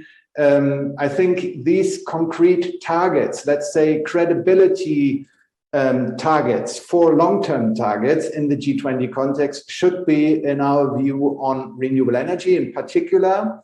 And we are currently, together with IESR, working with the UTS of Sydney on a report that comes up with a suggestion for a renewable energy power target. We probably end somewhere between 40 to 60% total shares of renewable electricity in the G20. But this cannot be just guessing. This needs to be solid analysis on each country and on the situation of each country, factoring in economic point of departure, factoring infrastructural situations, factoring in manufacturing capacities, and so on and so forth. So that's what we're doing at the moment. So with commissioning this report, we hope that we get it a solid basis for a target for renewable electricity by 2030 to be committed by the G20. So this is what we're working on. And then, of course, not just handing over this target, but also say what that target means. What does it mean in terms of what we heard, path dependencies, new investments into fossil fuel, how to deal with stranded assets. This needs to be looked carefully in coming up with really sort of nationally aligned or national aligned roadmaps, and then accumulate this to the G20 and address the G20 as a group. So this is our main priority this year, to really come up with a renewable energy target by 2030. I think it does make a lot of sense to focus on a power target, because there it gets really very concrete. It really mainly addresses solar and wind, and Indonesia, for example, geothermal capacities. We had the German target of 200 gigawatt by 2030, which is more than double the amount of current installed capacity. So there are some targets already existing, and I think this is what we need to sort of extrapolate then to the G20. We want to continue our work on climate finance and on sustainable finance tools. That goes to the discussion that Ottmar addressed in the beginning on a price on carbon, how a price on carbon can actually look like, what kind of mechanisms can the G20 support. And we also think it is important to highlight the second pillar of remaining under 1.5 degrees, next to ramping up renewables, upscaling renewables, really inspiring the local economies. Next to that, we also have to protect our natural resource, because this is, of course, a tree is a tree is a tree, but it is also stored carbon. And if we cut that tree, we emit this carbon. And this is obviously one of the most important things, to not increase our emissions by basically further degrading our ecosystem. So this climate biodiversity nexus that we've been also working on with the World Resource Institute on what we call or what is called nature solutions, brackets nature-based solutions, is something that we also will highlight this year. My last slide, just to guide you quickly through our events. We are just on the top one, March 22nd, on our Germany and Indonesian Energy Symposium. We will follow up in June with the third, what we call the Symposium dialogue, to convene German foundations looking at the German G7 presidency. Then we will have our launch of the renewable energy target, the report that I mentioned. We call this still a working title, so we don't know if this is the end of the decision-making process for the title, but we call this the RE-Action Plan, the Renewable Energy Action Plan. Then in September, our main event with our partners in Indonesia, and November, of course, the COP27. Last word on the COP27. The interesting part this year, of course, is that the timing has changed. So we have the G20 track, which, as you know, is not a UN track, but committed to implement what has been decided in Paris and in New York with the SDGs. And then we have the parallel UN track. And that both merges in a way this year with in the mid of November, where the G20 summit takes place in Bali of 15 and 16. And in the same time, the COP in Egypt, which starts at 8th of November and goes until the 20th of November. So how this will correspond closely, whether decisions of the G20 will further stimulate the decision, the final decision-making, negotiating nights at the COP remains to be seen, and will be the pledge then for the Indian presidency that will take up the role as heading the G20 then in end of November, and then take us through next year. So this is where I close. Thank you very much for giving me the opportunity to share this, and I hand over back to you, Klaus, I suppose. Ilham. Yeah, it's actually me. Well, terima kasih, dankeschön, and thank you all for your contributions. It was very inspirational, intense, but also insightful. We will have now a break of around about, actually it's 25 minutes, but if I might ask, 30 minutes maybe until 18:20. And please use in the second part, the chat also for your comments and thoughts. So see you all later in about 30 minutes. Bis gleich. Sampai jumpa nanti. Terima kasih.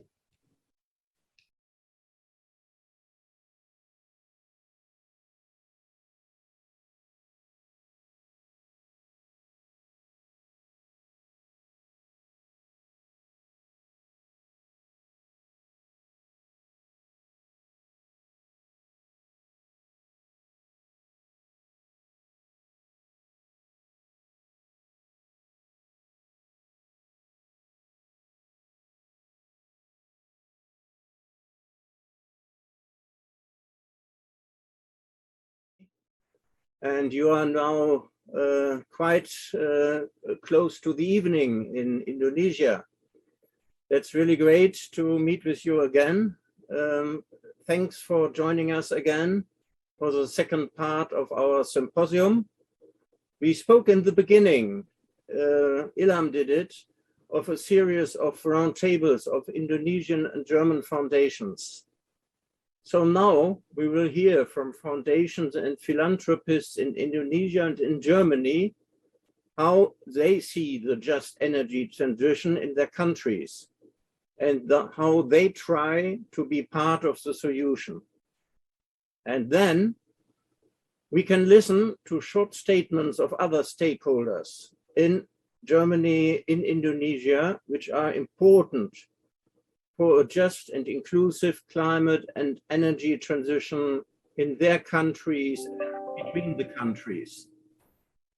So that is the program in front of us. It will be very diverse, but that is really necessary to show up. All hands are needed on deck. Different stakeholders have to take their role in the game. We see the challenge. We heard it before from the politicians, from the governments, from the scientists. We have to speed up and to bring up much more on the table as it's done so far. Before we start the round of short statements, all of them 5 minutes in maximum, I want to refer to some of the comments in our chat. South Africa was one very important issue, and the partnership shown up in Glasgow on energy and climate. And there was a clear statement in the chat that we need it well done before the COP27 in Egypt to inspire others to do the same.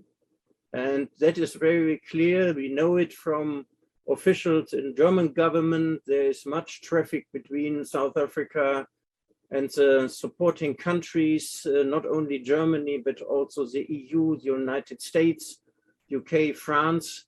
They do their very best to make it concrete and to make it credible, what has to be done in this regard. Also to encourage for other partnerships in this direction.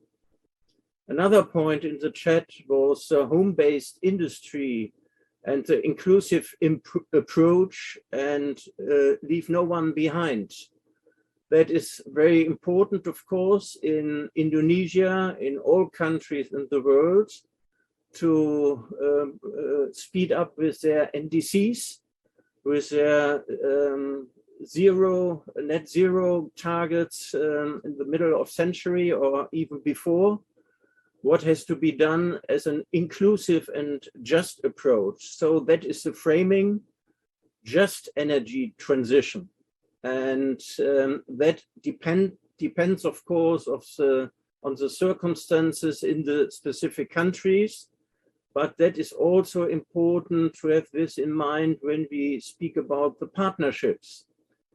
That was a third point in the chat, financing for transition and where it comes from.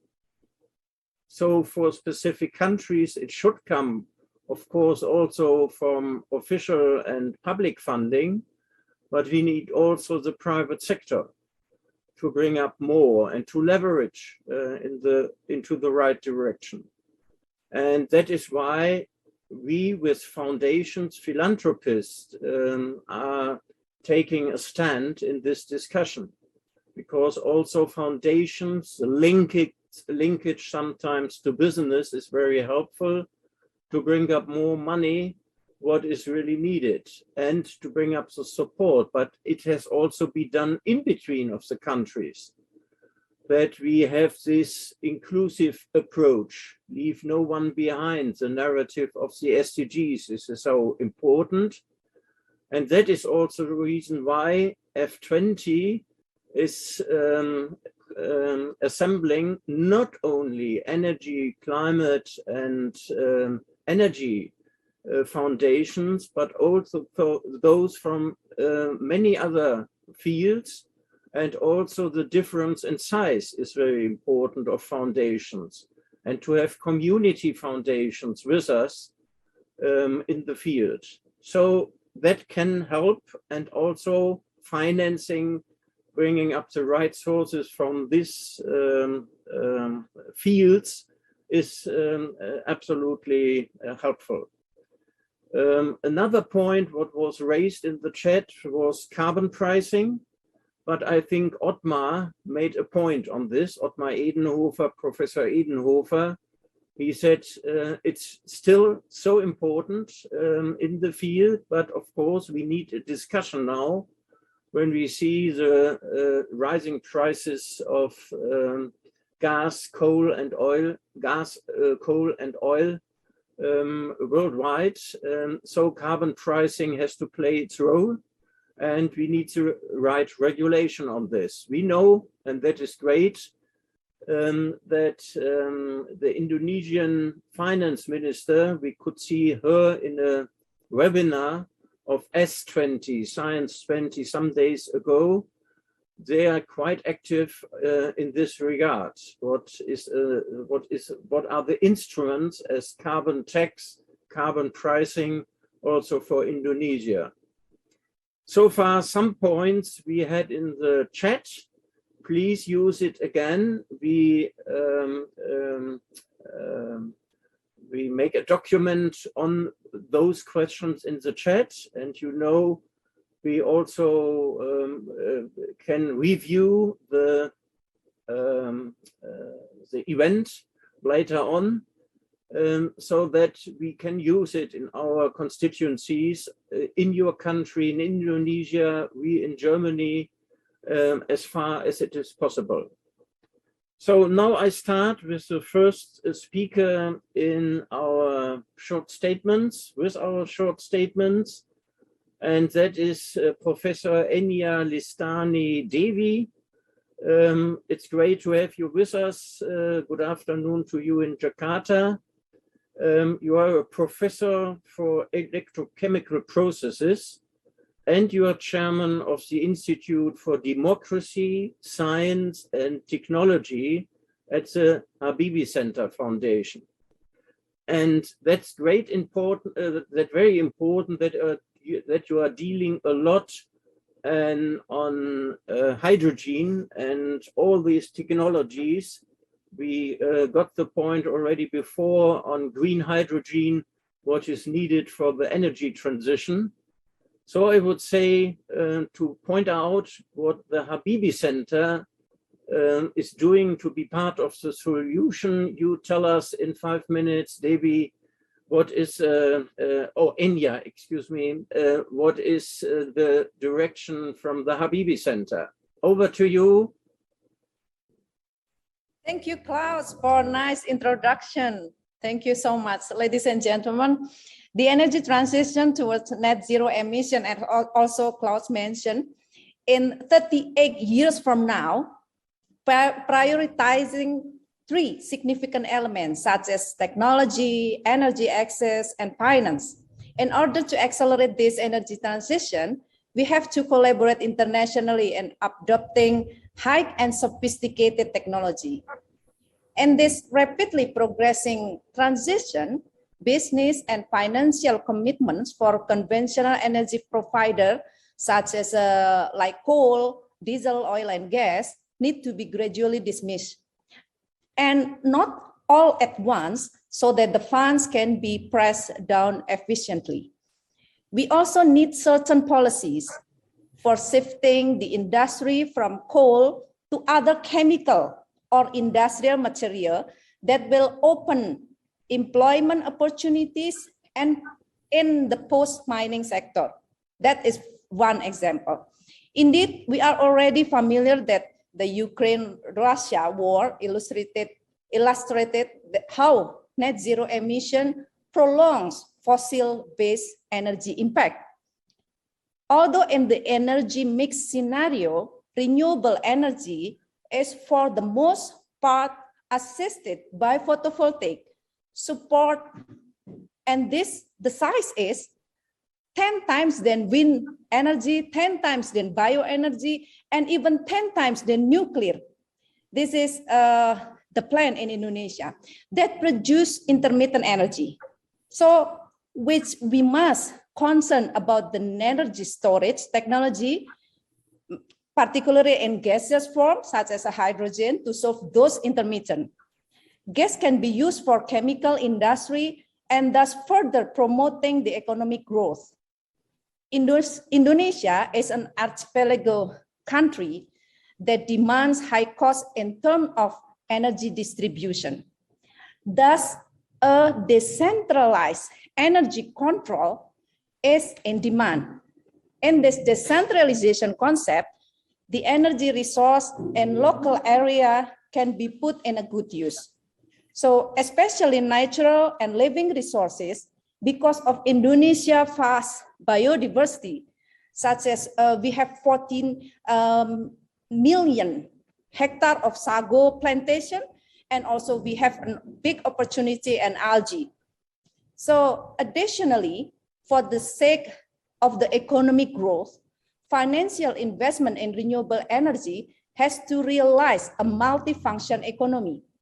What we need currently is a sustainable energy transition, businesses, supply chain that move in energy sector, and also human resource scale development, valuable research impact, and technology transfer.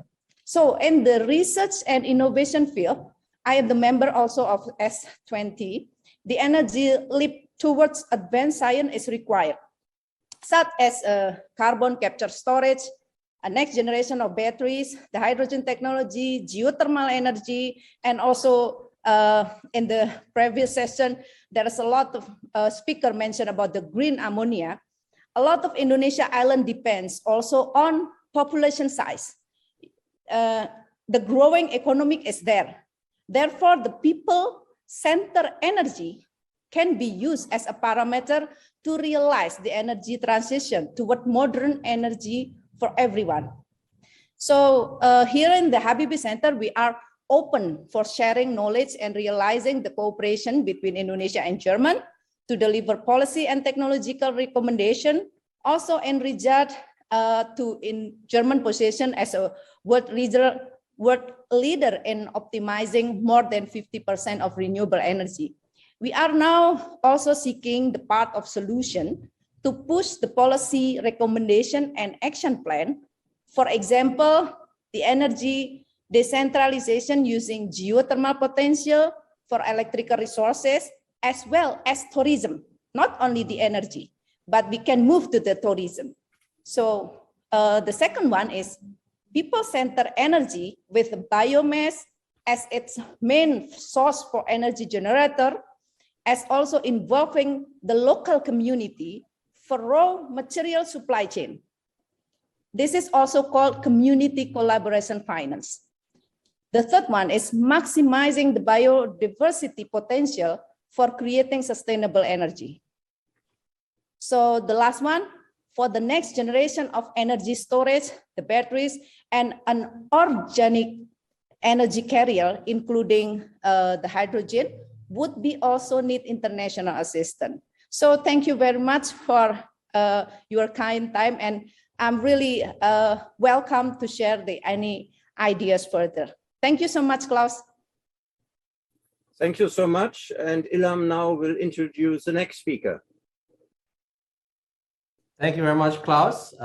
It's my pleasure and honor to introduce Ms. Yeni Wahid.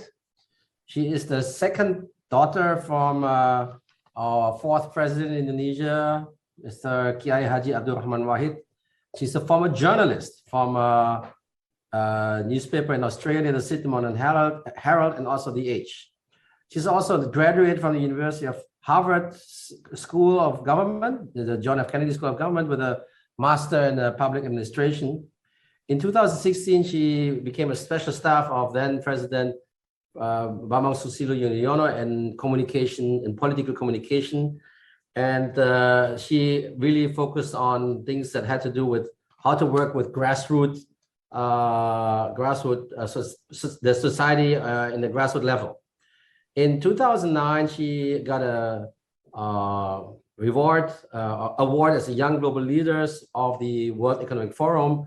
And she's now, since many, many years, leading the Wahid Foundation, a foundation which is focused on interfaith communication. I think it's my pleasure to introduce Yeni Wahid. Yeni, dear Yeni, the floor is yours. Go ahead. Thank you. Thank you so much, Ilham. Ilham's such a dear friend, and not because our respective fathers of both the former presidents of Indonesia, but also I really admire his intellectual capability as well. So, Klaus, Stefan, and other esteemed colleagues from the F20, esteemed speakers, ladies and gentlemen. I'll be speaking here from the point of view of two organizations, actually. The Luhut Foundation, a foundation that I co-founded, that works on community empowerment to achieve a just and prosperous society, as well as WRI, World Resources Institute Indonesia, a global think tank and on sustainable development, on whose board I sit currently. So from the community angle, we look at the issue at hand from a holistic perspective. After all, the climate crisis affects us all, regardless of our nationalities, religious beliefs, ethnicities, gender, etc. It makes us aware that working together across different identity is urgently needed. In fact, we believe that working together for a common goal of saving the planet is a platform that could unite fragmented societies and be the bridge to close the gap of discriminations. We need to also highlight that energy transition embraces the principle of justice and inclusion to prevent potential conflicts. We learned that the threat of energy shortage, if not carefully managed, would potentially lead to conflict between groups. This is also true for any other forms of climate crisis. Some researchers even suggest that each 1 degree increase in temperature could increase intergroup conflict by 11.3%. And this is understandable, as drought, for example, will create scarcity of water and will potentially produce tension between competing groups to access limited water sources. Other research even suggests that civil war and increasing violent extremism in Syria, for example, has significant link with drought and decreased precipitation, combined with rising temperatures, which resulted in desertification and devastation of agricultural land. It is inevitable that we need to diversify our energy to ensure that everyone has affordable access to greener energy as a way to mitigate conflicts.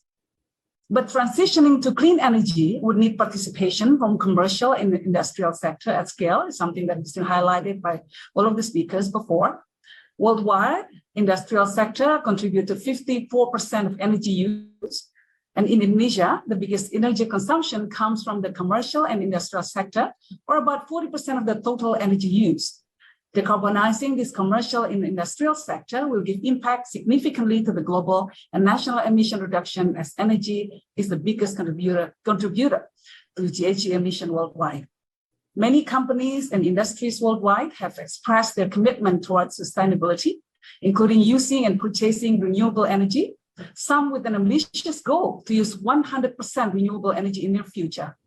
RE100 platform has more than 340 company members that have made commitments to go 100% renewables.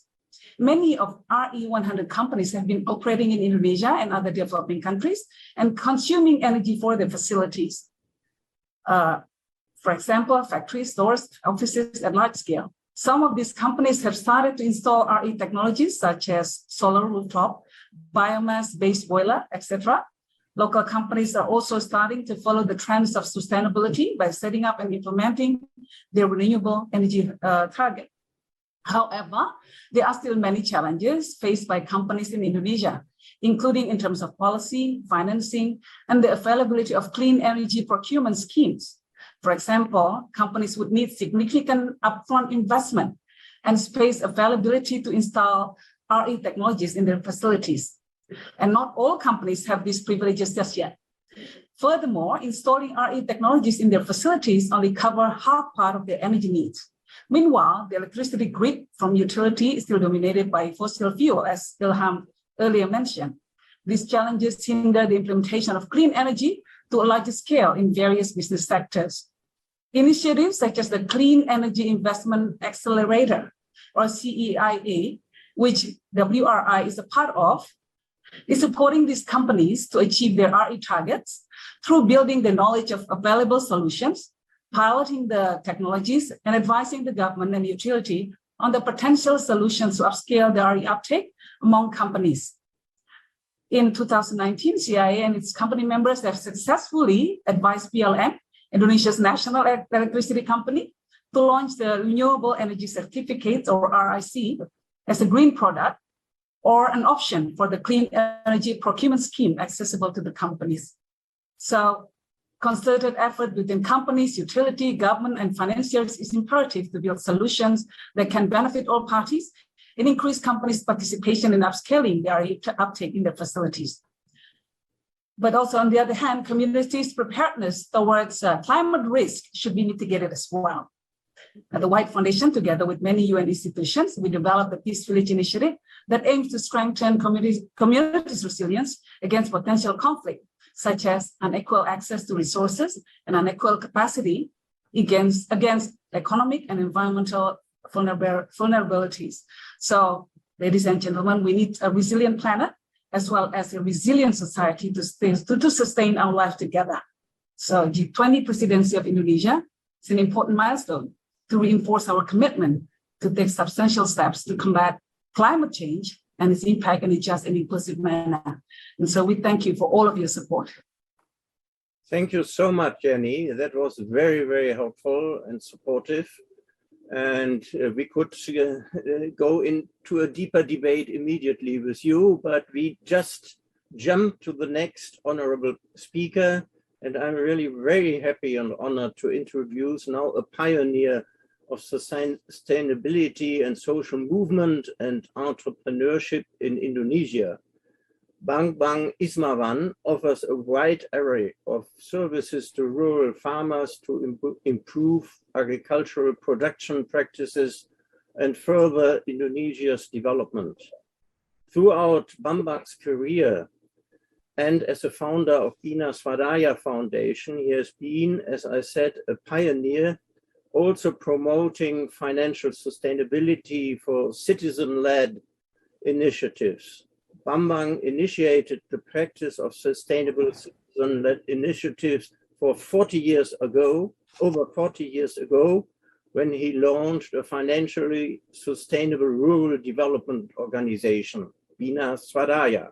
I hand over to Bambang. Great that you are with us, Bambang. We can't hear you. You have to unmute yourself.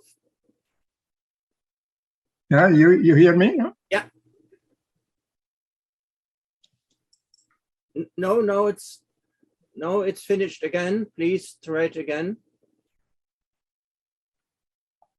Is that okay? Yeah, now it works. Okay. Thank you, Klaus. Distinguished speaker, ladies and gentlemen.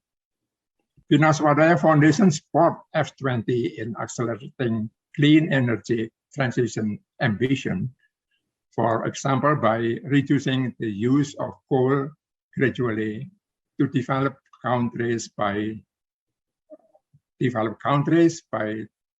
2030 and in developing countries by 2040. In fact, this ambition is even more important to increase in the midst of the Russian and Ukraine war, which caused of the energy crisis and tempt countries to return to using fossil fuels as an energy source.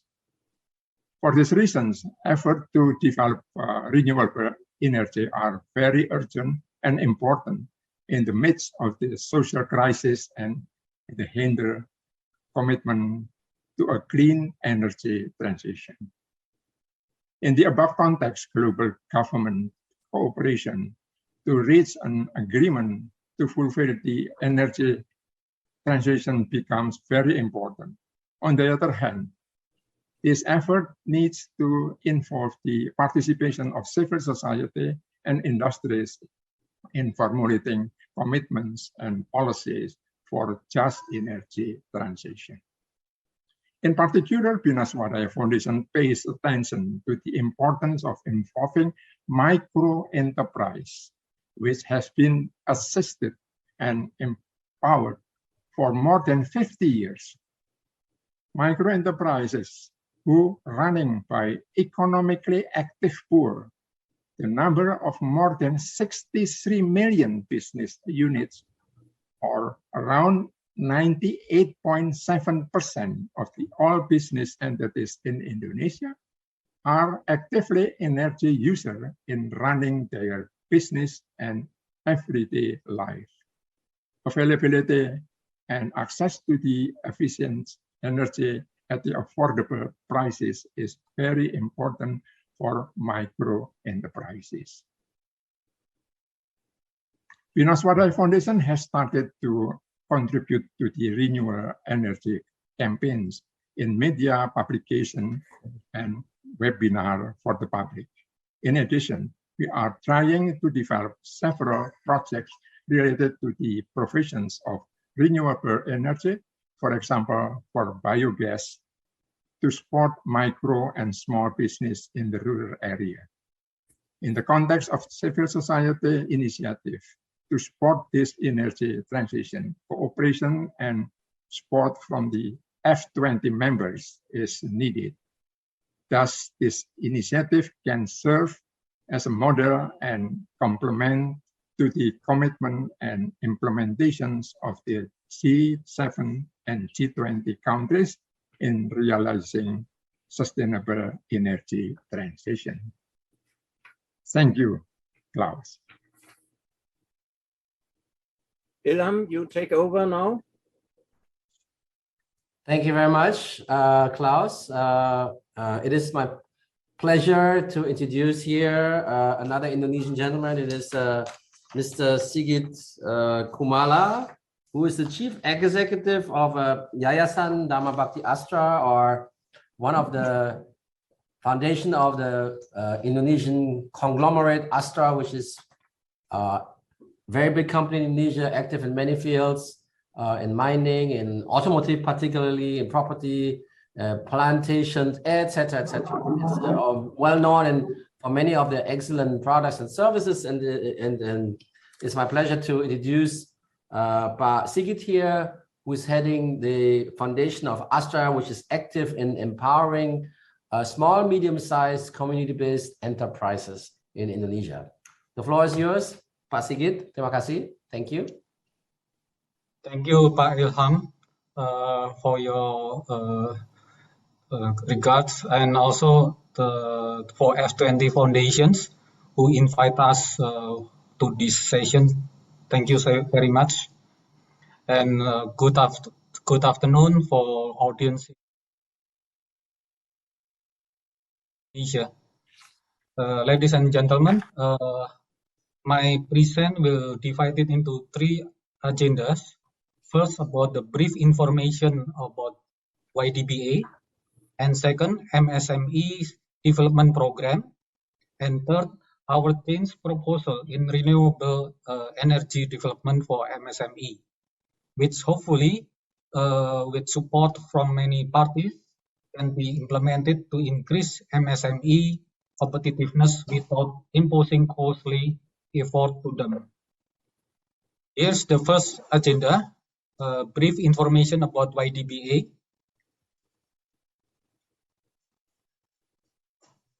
PT Astra International Tbk as a YDBA principle currently runs 7 business lines, already explained by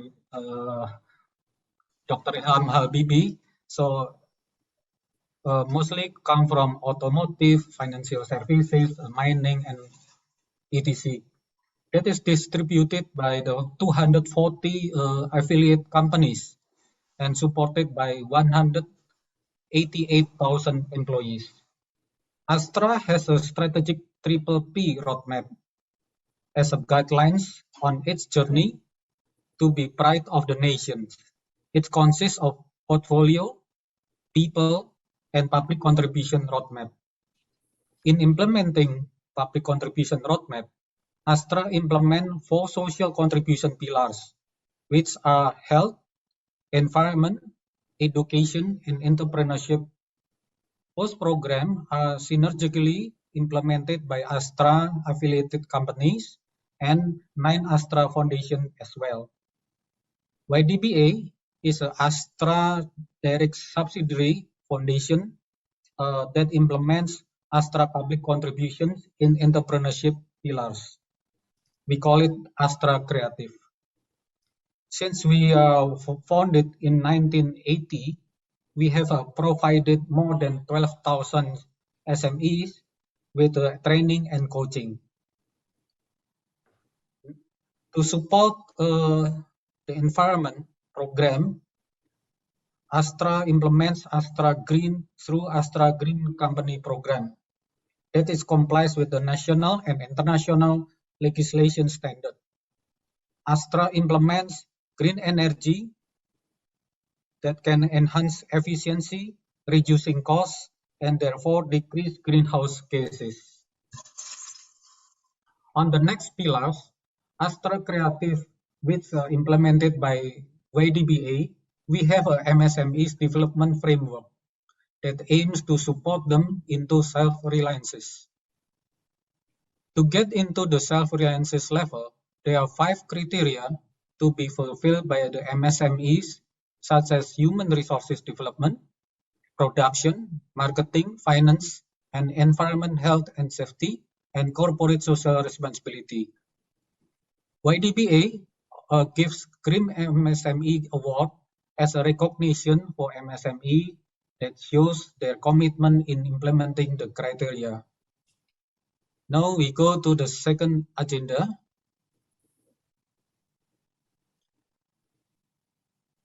To explain about the waste management in YDBA fostered MSME. Next. In YDBA manufacture fostered MSME in West Java, they create additional economic value by turning plastic waste into household products. Next. Moreover, in culinary sector, our fostered MSME in Central Java sells used cooking oil to village coordinator, who eventually turned the oil into biodiesel. Next. In agricultural sector, YDBA gave a mentoring for oil palm fostered MSME in East Kalimantan that enables them to turn empty palm bunches into liquid organic fertilizer, so they can benefit for local communities. Next. For farming fostered SME in East Kalimantan, utilize fermented corn stock for the cattle fodder, which really benefit for the farmer when the feed price now is increasing. Next, we go to the third agenda about our change proposal in renewable energy development for MSME. As a conclusion to our experience explained before, MSMEs have a potential to produce bioenergy. However, it should be implemented gradually since the costs are quite high for MSME. To get the MSME involved in energy transition, we need, first, comprehensive and intensive socialization to MSME. And then second, capital and technology support from the government and stakeholders so that the MSME can invest in this energy transition. And third, MSME should have a proper work area for energy transition implementations. Foundation and financial support can assist by scaling up the distribution of capital and technology for widespread adoption throughout the country. That concludes my presentations. Thank you for your attention. Let's move and grow together with MSME. Thank you. Thank you so much, Pak Ziggy. Yes. That was very, very helpful for our discussion, and also to have this environment of Astra in mind, what is really important for the business sector in Indonesia. And we will come back immediately now to the business sector, because Tilkutta is the next speaker now in the row of short statements. We are a little bit out of time, but we try to be now in time as good as we can. Till is head of European and international politics at Stiftung Klimawirtschaft. This foundation, the German CEO Alliance for Climate and Economy, is a non-profit foundation whose sole mission is to promote climate protection and the sustainable use of natural resources. As a CEO alliance, more than 30 companies from all sectors of business and industry, they work with government, think tanks, and civil society to develop constructive solutions for the transition to a climate neutral economy. Up to last year, it was named Foundation 2 Degree, but now it has a new name to see what is the direction we have to move forward. Till, the floor is yours. Yeah, thank you so much, Klaus, for the kind introduction and for the opportunity to speak here at this important dialogue. Colleagues, partners, friends, 2022 was supposed to be an important year for climate action, for energy transition, and for industry transformation. The Indonesian G20 presidency, the German G7 presidency, and also the French EU Council presidency all put forward ambitious transformation agendas to recover better from the corona pandemic, agendas to increase the pace and scale of the transition to a climate neutral economy. Our more than 30 companies, as Klaus has stated, from all sectors of the German economy were determined to make the EU Green Deal an international blueprint for a new sustainable business model.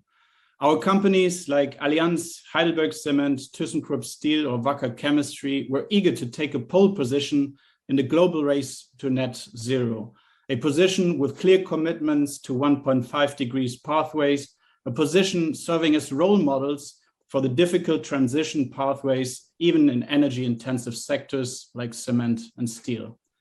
Colleagues, all these efforts are put at jeopardy by the Russian aggression, by the horrible war against the people of Ukraine. What we see now, next to the heartbreaking humanitarian crisis, next to the importance of the European peace project, is a major spike in energy prices, a disruption of supply chains, and unpredictable economic risks. It is a difficult time for European companies with urgent questions to be addressed. How can we achieve independence from Russian gas, coal, and oil as quickly as possible, and without plunging our own economy into a crisis that weakens us politically? How can we strengthen our economic resilience by accelerating the expansion of energy efficiency, of renewable energies, and of green hydrogen? But also, what price are we as a society, as an export-oriented economy willing to pay? What price are we willing to pay for competitiveness in a geopolitically drastically changed world? But also, what price are we willing to pay for peace and social cohesion in Europe? There are no easy answers right now. The moral dilemma is big. But to be clear, despite the dependence on fossil fuels from Russia, the war has not changed the commitment of our companies to transition to a climate neutral economy as soon as possible. Quite the opposite is true. It has strengthened the determination to accelerate the deployment of energy efficiency, to accelerate the deployment of renewable energies, and also to accelerate the deployment of green hydrogen. On March 7, together with 10 other European business networks, we, as Klaus said, the German CEO Alliance for Climate and Economy, have written an open letter to President of the European Commission, Ms. von der Leyen, which you can also find on our website. In this letter, our companies offer support to the new European program, Repower EU, and to the objective to end Europe's dependency on fossil fuel as soon as possible. We offer support to work out the details of the implementation program for the EU Green Deal, the so-called Fit for 55 package. Moreover, our companies stand ready to work with the G7 presidency of Germany and the G20 presidency of Indonesia to build new international climate and energy partnerships. Not only do we believe in the economic and geopolitical importance of such partnerships, what is more, we think it is in our mutual economic interest, because Europe and Germany will never be able to produce sufficient green hydrogen from own renewable energy resources to meet the full demand resulting from the industry transition. Hence, we will as well need new partnerships as Germans. Therefore, it is all the more important to make best use of the objective of the German G7 presidency to build an alliance for climate competitiveness and industry, as it was called, or for a cooperative and open climate club. The initial concept put forward by the presidency comprised 3 elements: a minimum CO2 price, a joint carbon leakage mechanism, as well as joint product standards. Given the current international crisis and building on the G7 leaders communique of March 10th, it might make sense, however, to build this alliance around a core of countries willing to accelerate the phase out of fossil fuels, willing to accelerate the deployment of energy efficiency measures, of renewable energies, and of green hydrogen infrastructure. Also, and even more important than before, will be to build this alliance in an inclusive and in a just approach, in an approach which can contribute to re-strengthen political stability, which can contribute to re-strengthen business opportunities and social cohesion, both internationally, but also within our countries. As German partner of the We Mean Business Coalition, we will build on last year's open letter to the G20 leaders, which you can also find on our website, and we will support the German G7 presidency in its objectives. Our companies, the German CEO Alliance for Climate and Economy, stands ready to make the G7 Leaders Summit in June a success by sending a clear message. The transition to the climate neutral economy is well underway in all sectors of the economy, and it is unstoppable. What is more, we are ready to accelerate it as a contribution to global stability, to peace, and to social cohesion. As German CEO Alliance for Climate and Economy, we hope to build on this, together with all partners of Foundations 20, and together with colleagues and partners in Indonesia. So I would like to thank you, and we very much look forward to further exchange and collaboration. Thank you for the opportunity. Thank you so much, Till. Ilham? Yes, thank you very much, Klaus. I have the pleasure and honor to introduce Ms. Alexandra Wandel here. She was appointed Development Director to prepare the founding Congress of the World Future Council in 2006, and now serves as the Executive Director of that World Future Council. She's in charge of external and council liaison, programs, and the Future Policy Award in partnership with UN agencies, and chairs the management board. Jakob von Uexküll, the founder of the Alternative Nobel Prize, launched the World Future Council in 2007. The WFC is politically independent and operates as a charitable foundation under German law.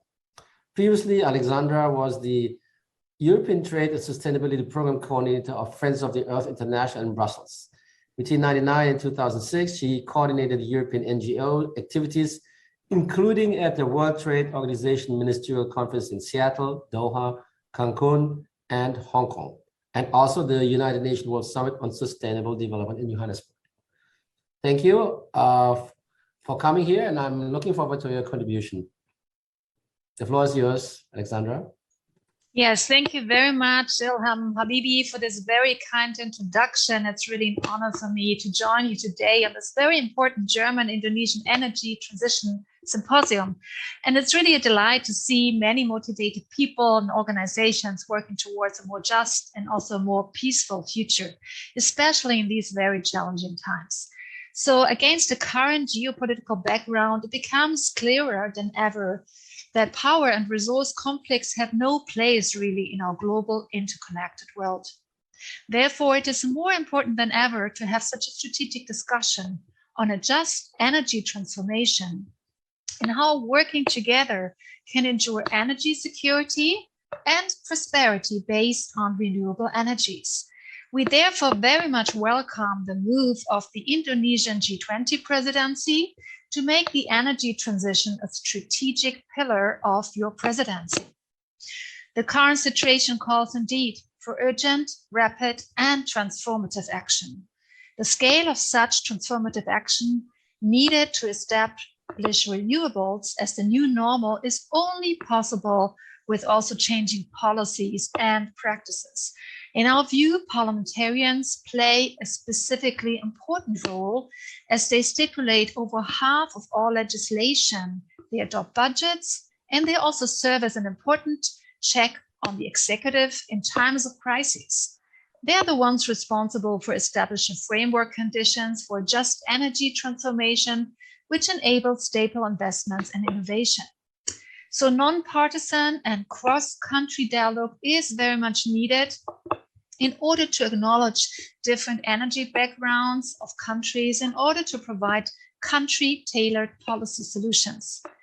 As representatives of their constituencies, parliamentarians know better than other government officials what the local energy and economic needs are, what motivates people to take part in the energy transition via solar home systems, and what technical solutions might be most feasible to be deployed. Therefore, empowering legislators should be a cornerstone to unleash the full transformative power of renewables. To this end, the Global Renewables Congress, which we are hosting at the World Future Council, expands and initiatives peer-to-peer knowledge and experience sharing to identify global policy solutions to enable local action in order to mitigate the climate crisis, to harness socio-economic benefits and unleash their economic growth potential to ensure a world without resource conflicts and a world that leaves no one behind. To date, we have connected over 100 leading parliamentarians from all over the world, have successfully facilitated experience exchanges between member countries of the Climate Vulnerable Forum and Germany and other EU member states, and have collaborated with state senators in Minnesota, USA, to deploy renewables in the agriculture sector, for instance. And we are very much looking towards the 31st of August, where we will be convening a high-level parliamentary exchange with IRENA between members of parliaments to discuss demands and actions that parliamentarians of G20 member states should take to advance global solution strategies and enable local action for a just energy transformation. More information will soon be available on our Global Renewables Congress channel. So thank you again, ladies and gentlemen, for your attention, and looking forward to the ongoing discussions with you for the just energy transformation. Thank you. Thank you so much, Alexandra. Very helpful to see what is really important for democracy and parliamentarians in the field for the just energy transition. I hand over now to Frank Niederländer from BMW Foundation Herbert Quandt, a passionate European committed to fostering societal change through technology and innovation. Dr. Frank Niederländer is currently executive board member of the BMW Foundation Herbert Quandt. He is convinced that the 2030 agenda of the United Nations with the SDGs can only be achieved through the responsible leadership and sustainable entrepreneurship. Frank, the floor is yours. Klaus, thank you very much. I'm really happy to be part of that conversation. And as you mentioned, the foundation founded 50 years ago was always about connecting people. And our mission, as you said it correctly, is inspiring responsible leadership. The climate challenge we are facing here is, of course, a technological question at the end, how to find the right solutions. But it's even more how to bring the leaders from different sectors to collaborate, to find new solutions and move the needle to another solution area. As for the foundation, climate has become a central pillar of our strategic compass. It's a key pillar to change the socio-economic transformation of society and the emergence of a regenerative economic model. To support that, we had created an umbrella of several programs reaching from entrepreneurship and tech, sustainable cities, sustainable finance, and last not but least, security and sustainability. Climate is now the key of our programmatic planning with a new strong partnership with UNFCCC. We had been starting that in Glasgow last year, and we were looking forward to even strengthen this partnership in particular by creating a philanthropic platform together with such an organization. And I think it's needed that we foster those kind of cooperations, which at the end be the only way to bring different stakeholders' opinion together, and by that coming to a common ground in such a very heavy topic. And last but not least, climate is a very big opportunity to strengthen our activity, which is based on the 2030 agenda. And as you know, with the time horizon of Paris 2050, there is a need to connect the SDG with this long-term planning on the SDG.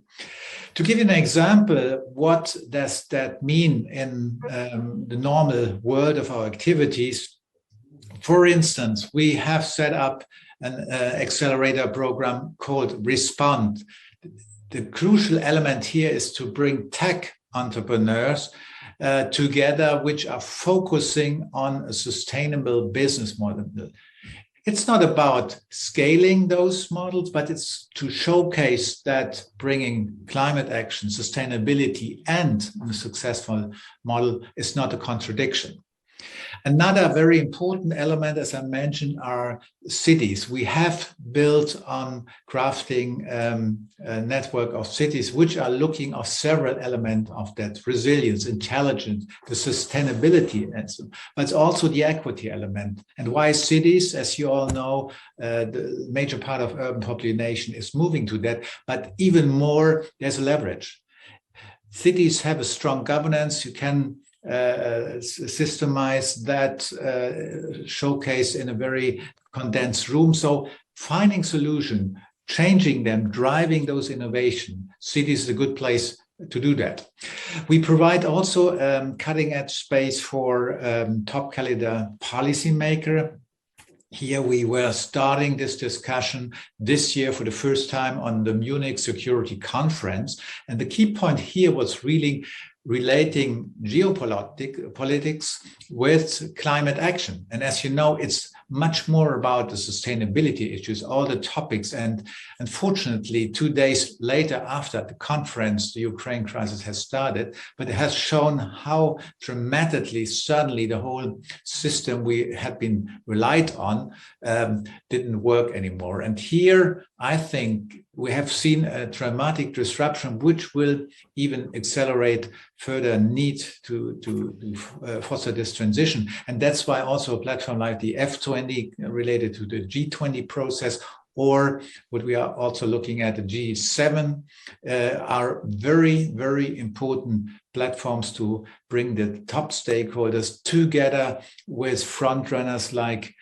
this circle, who has at the end the vision how to fight for a more equal, more sustainable, and a more peaceful future.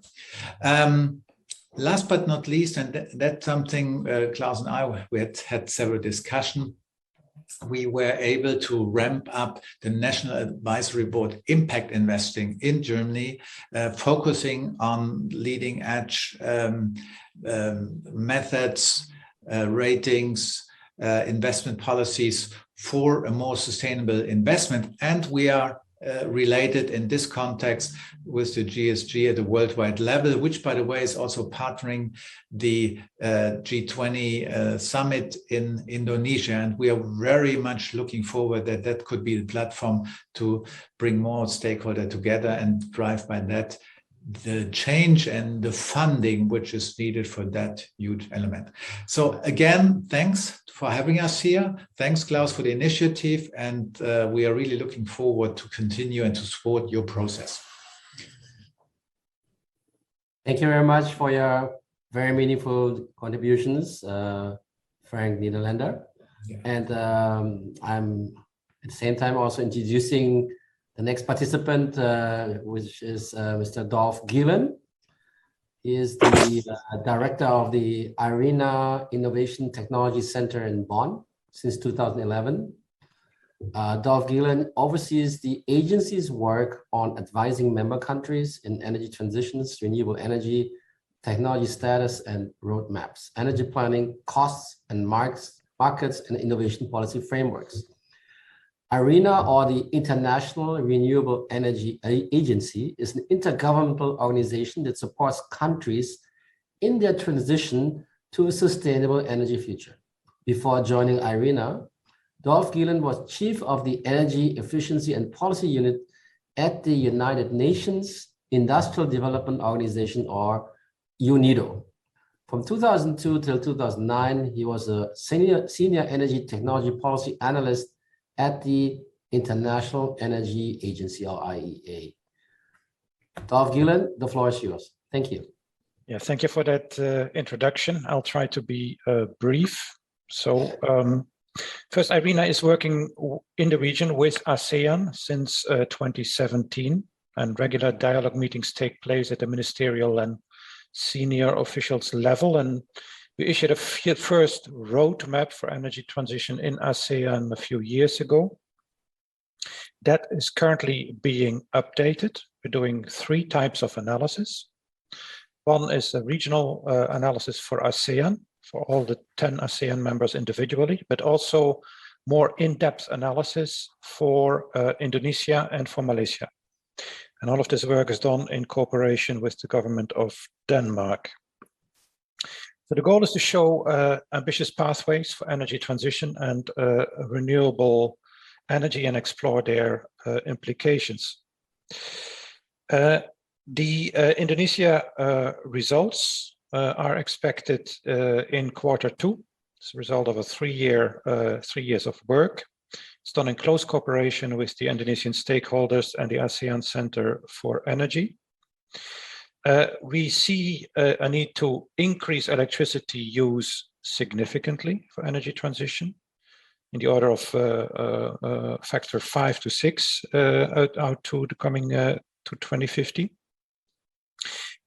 But on the supply side, we see a key role then also for renewable electricity. And we think that especially PV deserves much more attention in the Indonesian context.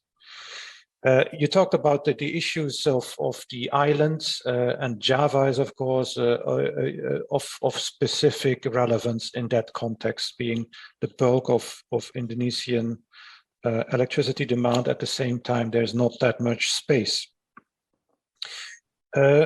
We also look at the end-use sectors. We see a strong role for electromobility, up to 50 million units by 2050.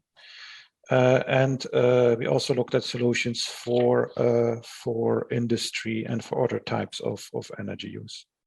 So we see also a key role for biomass and hydrogen going forward in Indonesia.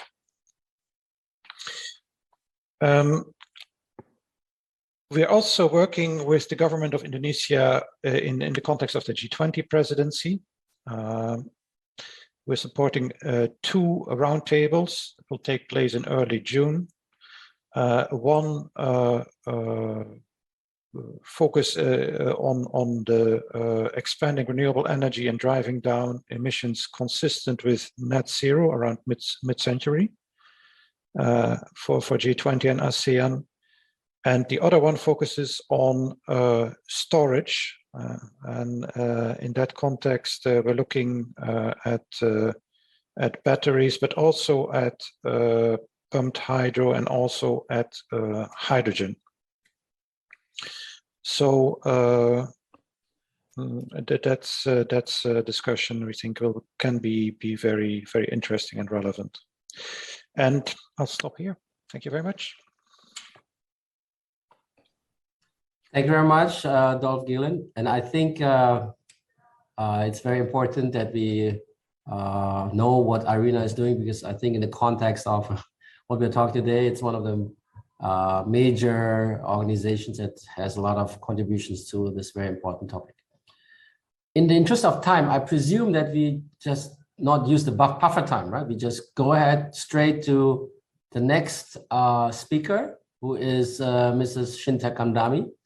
She is the Chief Executive Officer and the shareholder of the Syntesa Group. Shinta is responsible for the management and expansion of the group's business interests in Indonesia, which has subsidiaries in the field of property, energy, industrial products, and consumer products. At the same time, Shinta is also a philanthropic business leader, taking a role as a vice chairwoman of Indonesian Chamber of Commerce and Industry, or named as Kadin, and is also a founder of the Indonesia Business Coalition for Women Empowerment. In 2019, Shinta was chosen by the United Nations as one of 30 global corporate leaders to join the Global Investors for Sustainable Development Alliance, or GSID Alliance. Thank you very much for being here, Shinta. The floor is yours.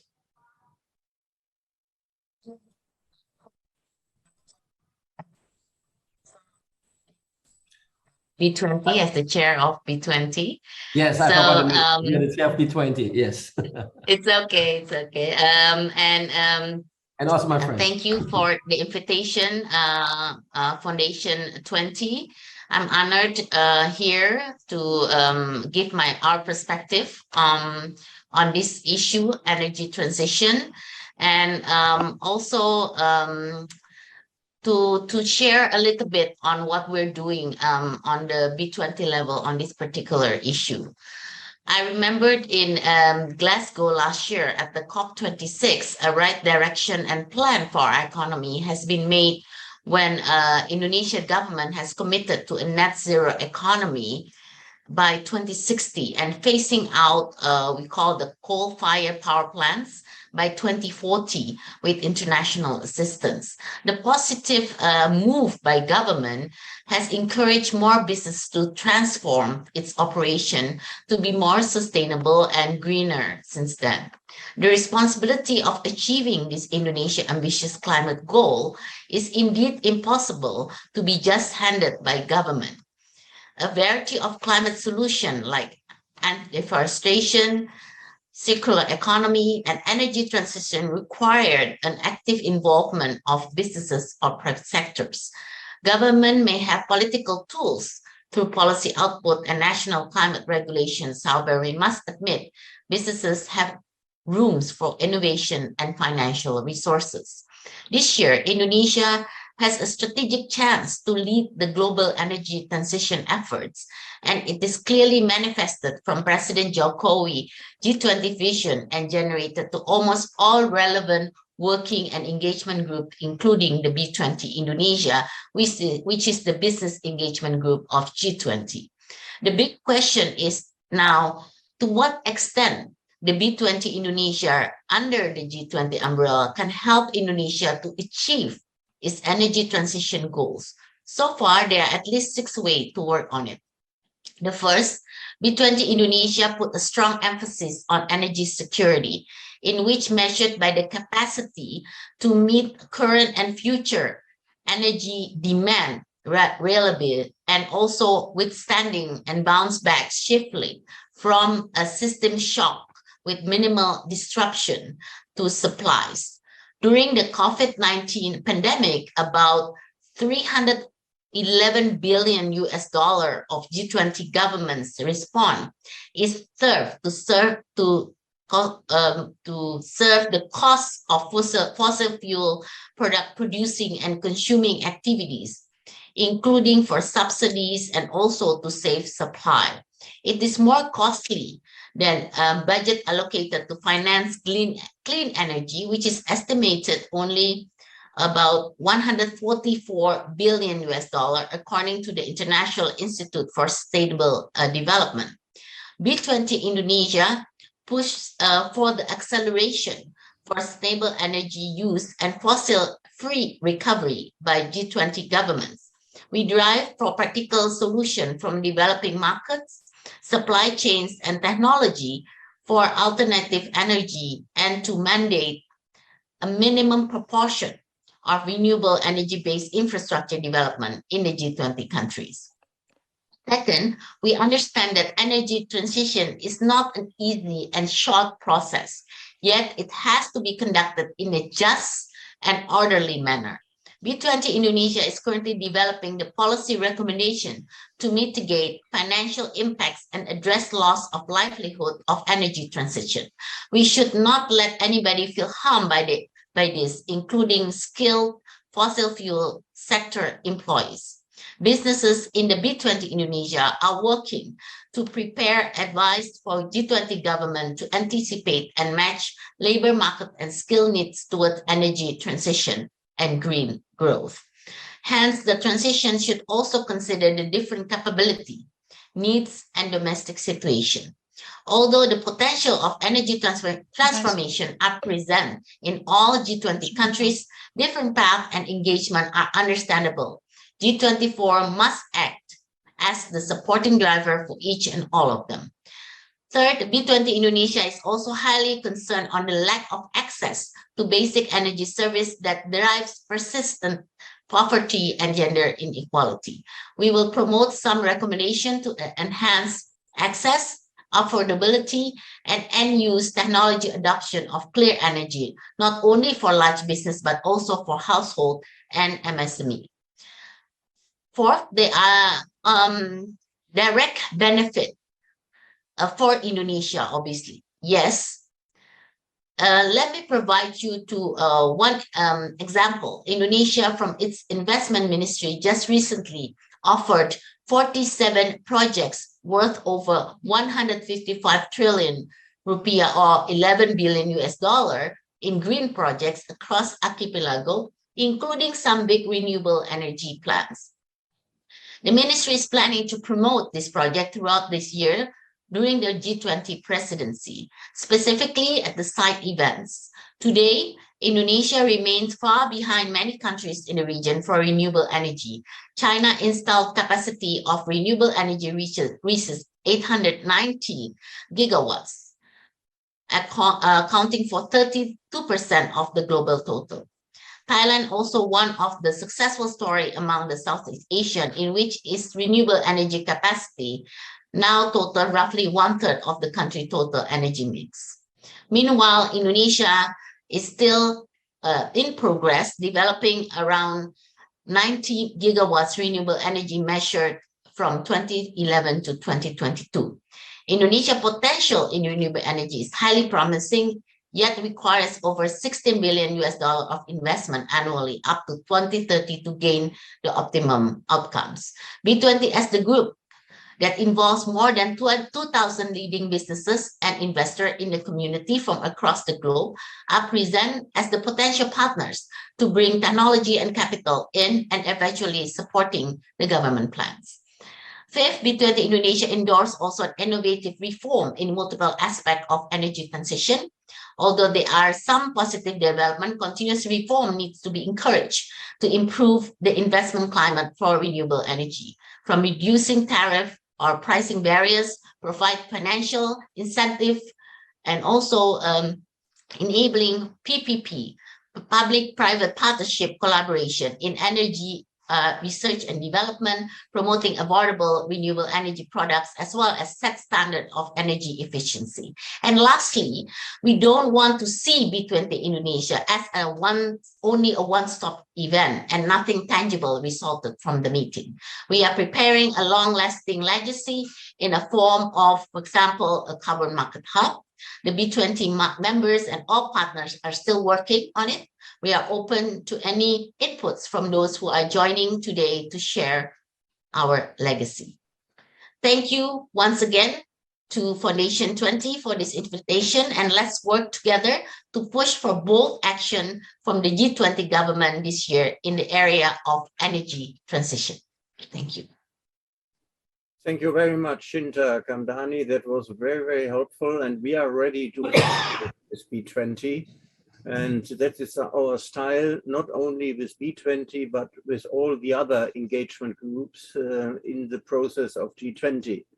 So we come back to you and we keep in contact. Now the next one is Dr. Maxensius Trisambodo.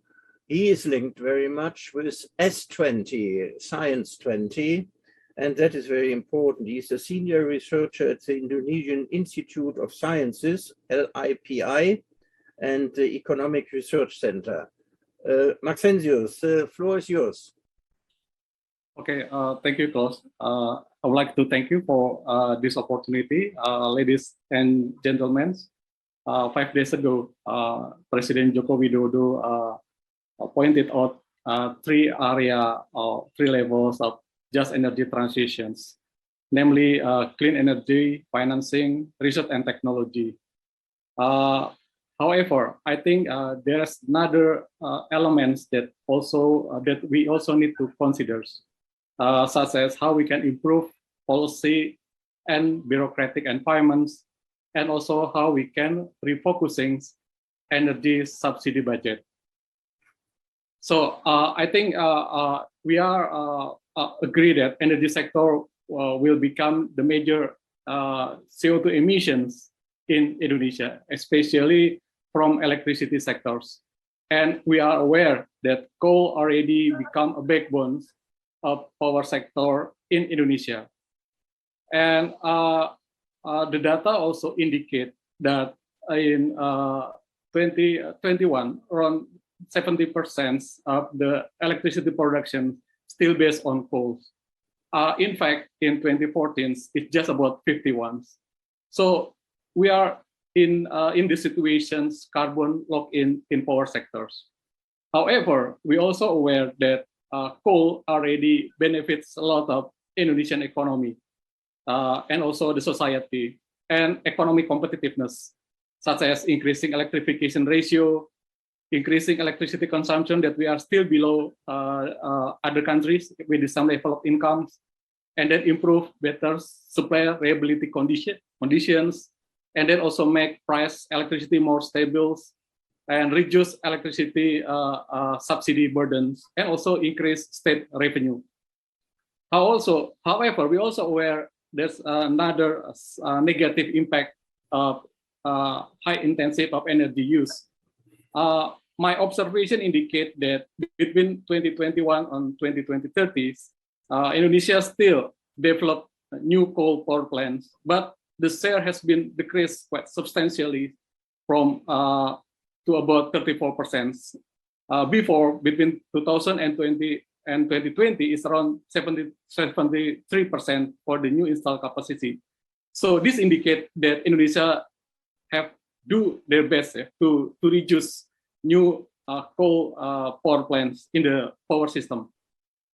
And we also aware that government also promote in terms of technical performance of the coals by promoting coal gasification, coal liquefations, and also improve the coal calories that also will bring benefit to the Indonesian economy. So I think with regard to policy support, there are two elements that scholars argue. First, there is still kind of optimist perceptions from majority of the people that fossil fuel can create economic activity and prosperity. And then the second one is how we can ensure that low carbon development or with the energy transition can help to create not only new jobs, but also good job for the majority of the peoples. There are two main challenges that we need to resolve. And then another thing that also we need to think is how we, while we conducting energy transitions, how we can ensure that we are in a better situation of energy security that have been provided quite well from fossil fuels. There are two main challenges that we need to resolve and convince both peoples and politicians. And the challenge now is approaching on 2025 that we have a target on 23% of renewable energy. Currently is still around 14%. So still a big gap to reach better share of renewable energy.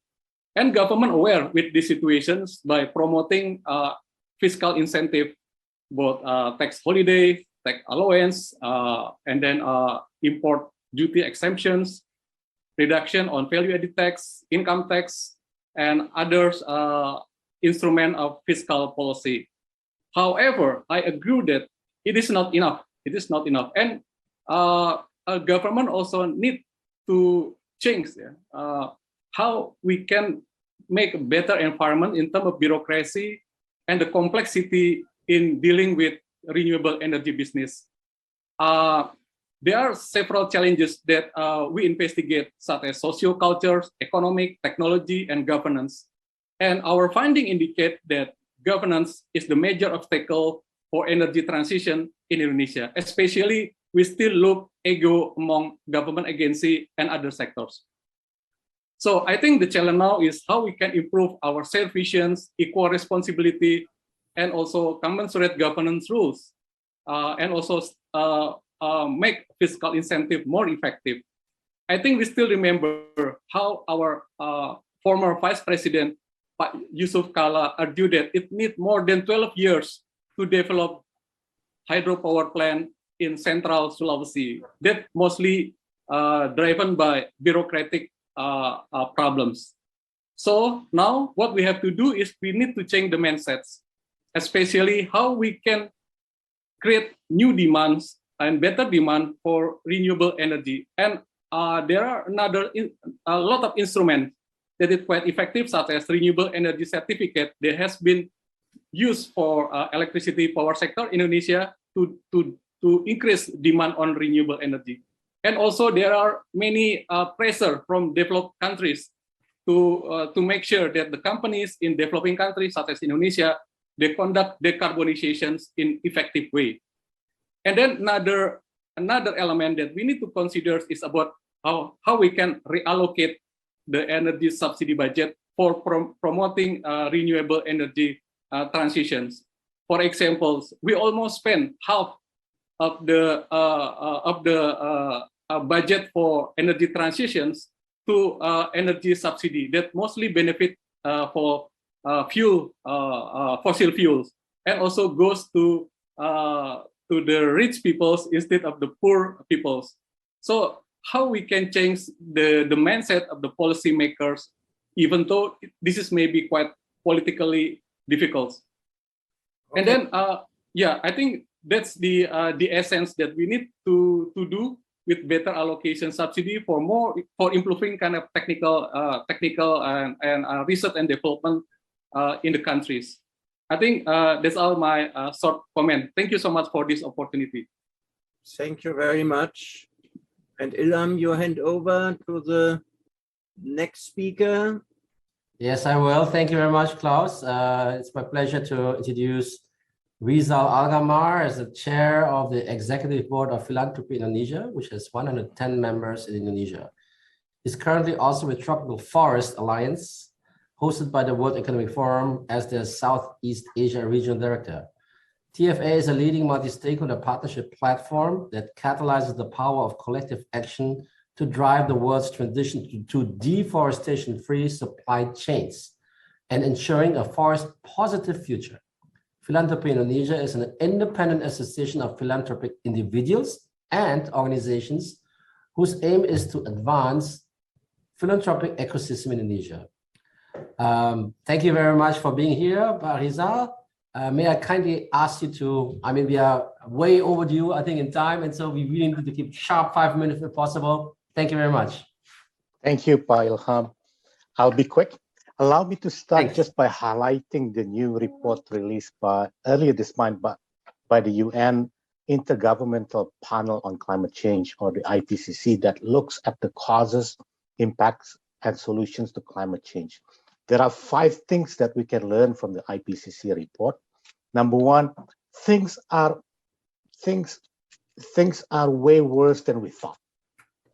Climate-related impacts are hitting the world at the high end of what modelers once expected, and much more quickly than previously assessed by the IPCC.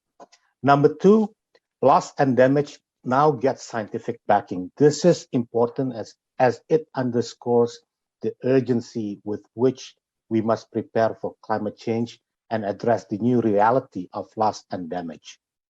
Number 3, technology is not a silver bullet. According to the IPCC, the use of some technologies designed to limit warming or reduce CO2 could make matters worse rather than better. If you remove CO2 from the atmosphere, you'll get a rebound effect from the others in the carbon cycle. And number 4, cities offer hope for the future. As cities continue to grow, they can push for renewable energy, greener transport, and greener buildings. And last but not least, the window to take action is closing fast. Specific from Indonesia that I also would like to highlight, the evidence since 2010 shows that significant progress has been made in Indonesia on several fronts. This includes the reductions in the rate of deforestation, forest and peatland fires, adoption of social forestry, the transitioning of land-based sector and agri-commodities towards intensification-based growth models, and as well as the strengthening of the ecosystem for sustainable finance. This main driver of this progress has been the government's enactment of policies and programs that has advanced sustainable development in the forestry and agriculture sector. Other factors include corporate actions and transformation towards robust sustainability policies, the growth of trade of sustainable commodities, and civil society role as sustainability partner and advisor to many governments and businesses. This example from the land use and agri sectors can be a lessons learned from the lens of policy and regulatory framework for the transition of the energy sector. Last but not least, Philanthropy Indonesia, as an independent institution that advances philanthropy in Indonesia and contribute to the achievement of social justice and sustainable development, can play a role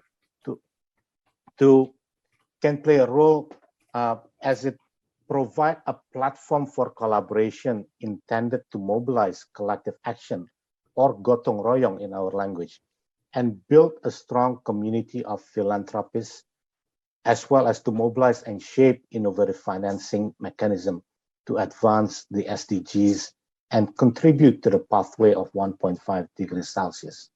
The next decade is crucial. Nature can be our savior, but only if we can save it first. With that, I hand over back to the organizer. Thank you very much.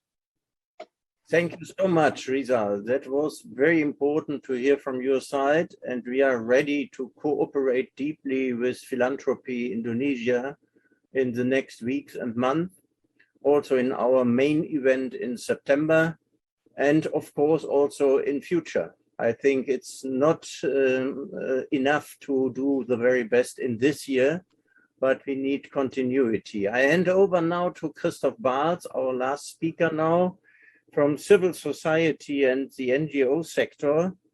Christoph Bartz is an important representative of the stakeholder group. He's political director of German Watch and also chair of the board of trustees of Stiftung Zukunftsfähigkeit, the Stiftung I am linked to.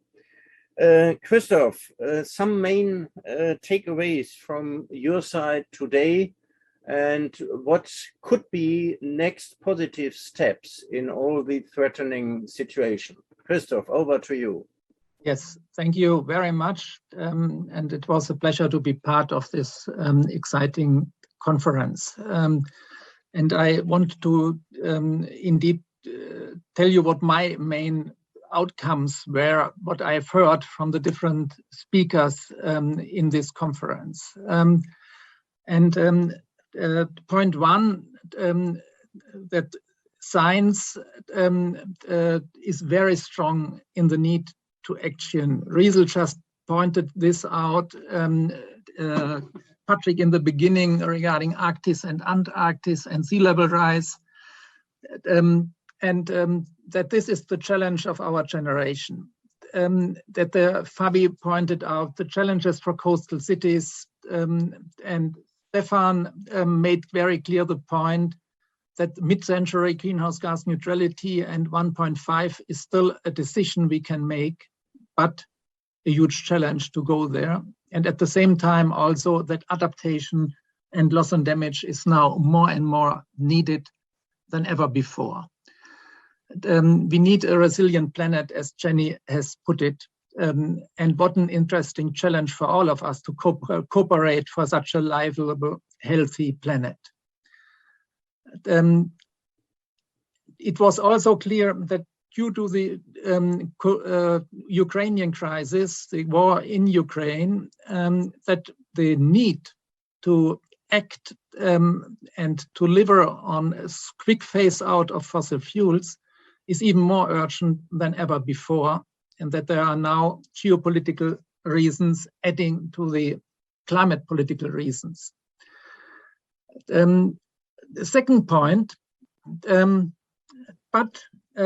to the situation we are in at the moment, and Ottmar made this point in the beginning, we see higher coal prices, but we see exploding gas prices. So at the moment, the business case for coal is better than a year ago, and we see the major risk that for a huge lock-in effect, not only in Indonesia, but in many parts of the world, for new coal power at the moment. But the complement perspective to this was delivered by Patrick Reichen, that at the same time, all fossil fuels are now have a higher price at the moment, higher cost at the moment. And so solar and wind, and even together with storage and together with heat pumps and electricity in the car sector, is now far more competitive than before. And now the big question is, can we support this in a way and set a framework for this in a way that we see a huge increase of speed for moving forward in this direction in spite of a lock-in for coal, what is the high risk. But then the next big question is how to ramp up those solar, wind, energy pumps, and so etc. With the necessary speed. Jenny White spoke about the Green Energy Accelerator. We spoke about steel decarbonization and how important it is now. For if new investments have to be done, only to do investments which either directly move to zero carbon or are zero carbon ready in the foreseeable future. This was a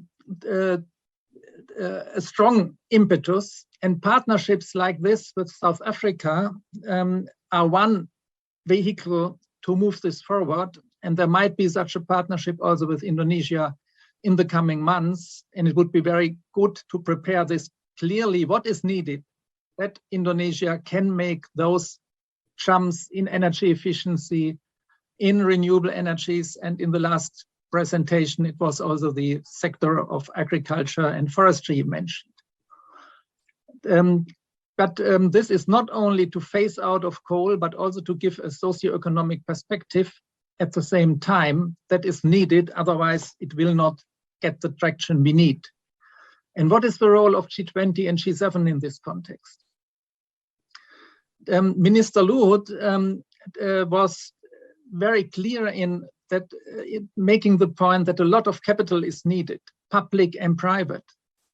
At the same time, at the moment, private money in the world is looking for possibilities to be invested. What is the necessary framework we need, both for increased public, massively increased public, but also for the necessary private investment in this context? The commitment to ramping up renewable energies is generally there in Indonesia. And Irina Dolph-Gielen has made the point that still at the moment, the potential role for PV is underestimated so far. But it was very encouraging to see signs from the government and from different business representatives like Astra, but also from the B20, highlighting the potential also from the business perspective to move forward in this regard. So G7 and G20 can play an important role to support emerging economies now to make this shift And Stefan highlighted some of the points there, the fossil fuel subsidies, the finance regulation, not yet a binding target on net zero. Ottmar pointed out the crucial role of CO2 price signal, and others pointed out the role of partnerships in this regard. Habib pointed out that you also need to look at the problem, how to move out of long-term contracts, what kind of support is needed to make this possible, that we don't have already so much lock-in in the situation at the moment. And this was also an important point for Fabi to Miva, how to prevent stranded assets. What are the opportunities for cheaper options, new jobs, and as others have said, good jobs. And we think now the next months should be used to be very concrete. What should be done in Indonesia? What support is needed by G7 and G20? By individual partnerships? What kind of framework support from development banks and others in this field? And as Patrick has said, I think we need clear phase-out targets, not to hide what is necessary, but at the same time, clear plans for socio-economic perspective in the region, which really make sense and people trust in it. Thank you so much. I think it was a great conference. Thank you, Christoph. That was really a good series of takeaways for all of us. We will have them in a good way in our short report. We will send out after the symposium. And I hand over now to Ilham for some closing word. And then I finalize the whole round of interesting statements. Thank you very much, Klaus. It's getting late here in Jakarta. It's very dark outside. So yes, this was only a beginning, actually, or a small but important step forward. We have to deepen the debate in the coming months. Foundation 20 will arrange some more events in the next weeks in the direction of the G Summit at the end of June and also of the G20 Summit in the middle of November. There will be a F20 Climate Solution Forum on September 6 to 8 in Jakarta or in Bali. It's not decided yet, maybe even both, with small positions in both. And of course, also participation from Germany, I think, from Hamburg, to show with speakers from Indonesia and from the world. F20 will bring up positive recommendations to the G7 and as in the years before to the G20. And I give it back to you, Klaus. Thanks a lot, Thank Ilham. you. It was Thank a you. wonderful cooperation and collaboration with you. I just want to make the point also with those from other engagement groups that we try to bring forward again a joint G20 statement together with, for instance, B20, L20, T20, C20, and Women 20, Youth 20. That is a strong voice in the arena. But we will do our very best with philanthropists and foundations, what we can do. This symposium is recorded and you can review it later on and also forward it to others because not too many people could join our symposium today, but it was a wonderful group of more than 100 participants. That is great. Terima kasih telah menghadiri Symposium Transisi Energi Indonesia Chairman. Kami berharap Anda dapat menikmati diskusi yang telah berlangsung seperti kami. Terima kasih. That is Indonesian from my not so eloquent tongue. But I want to thank you all for joining us, to be with us, and I think we have to join forces. We need all hands on deck, what has to be done, and we have to do it in a peaceful manner, in a trustful manner, and we from F20 will do our very best to bring up such a platform together with you, Fabi, with C20, with Shinta from B20 and so. So I think there is some future. we can build on, and the younger generation is waiting that we are doing our very best. Thanks a lot. We continue. We invite you for next steps. A huge hello to all of you in Germany, in Indonesia, in Europe and worldwide. Thanks a lot.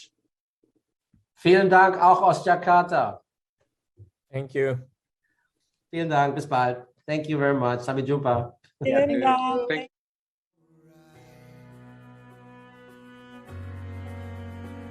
Not learning to live, learning to die.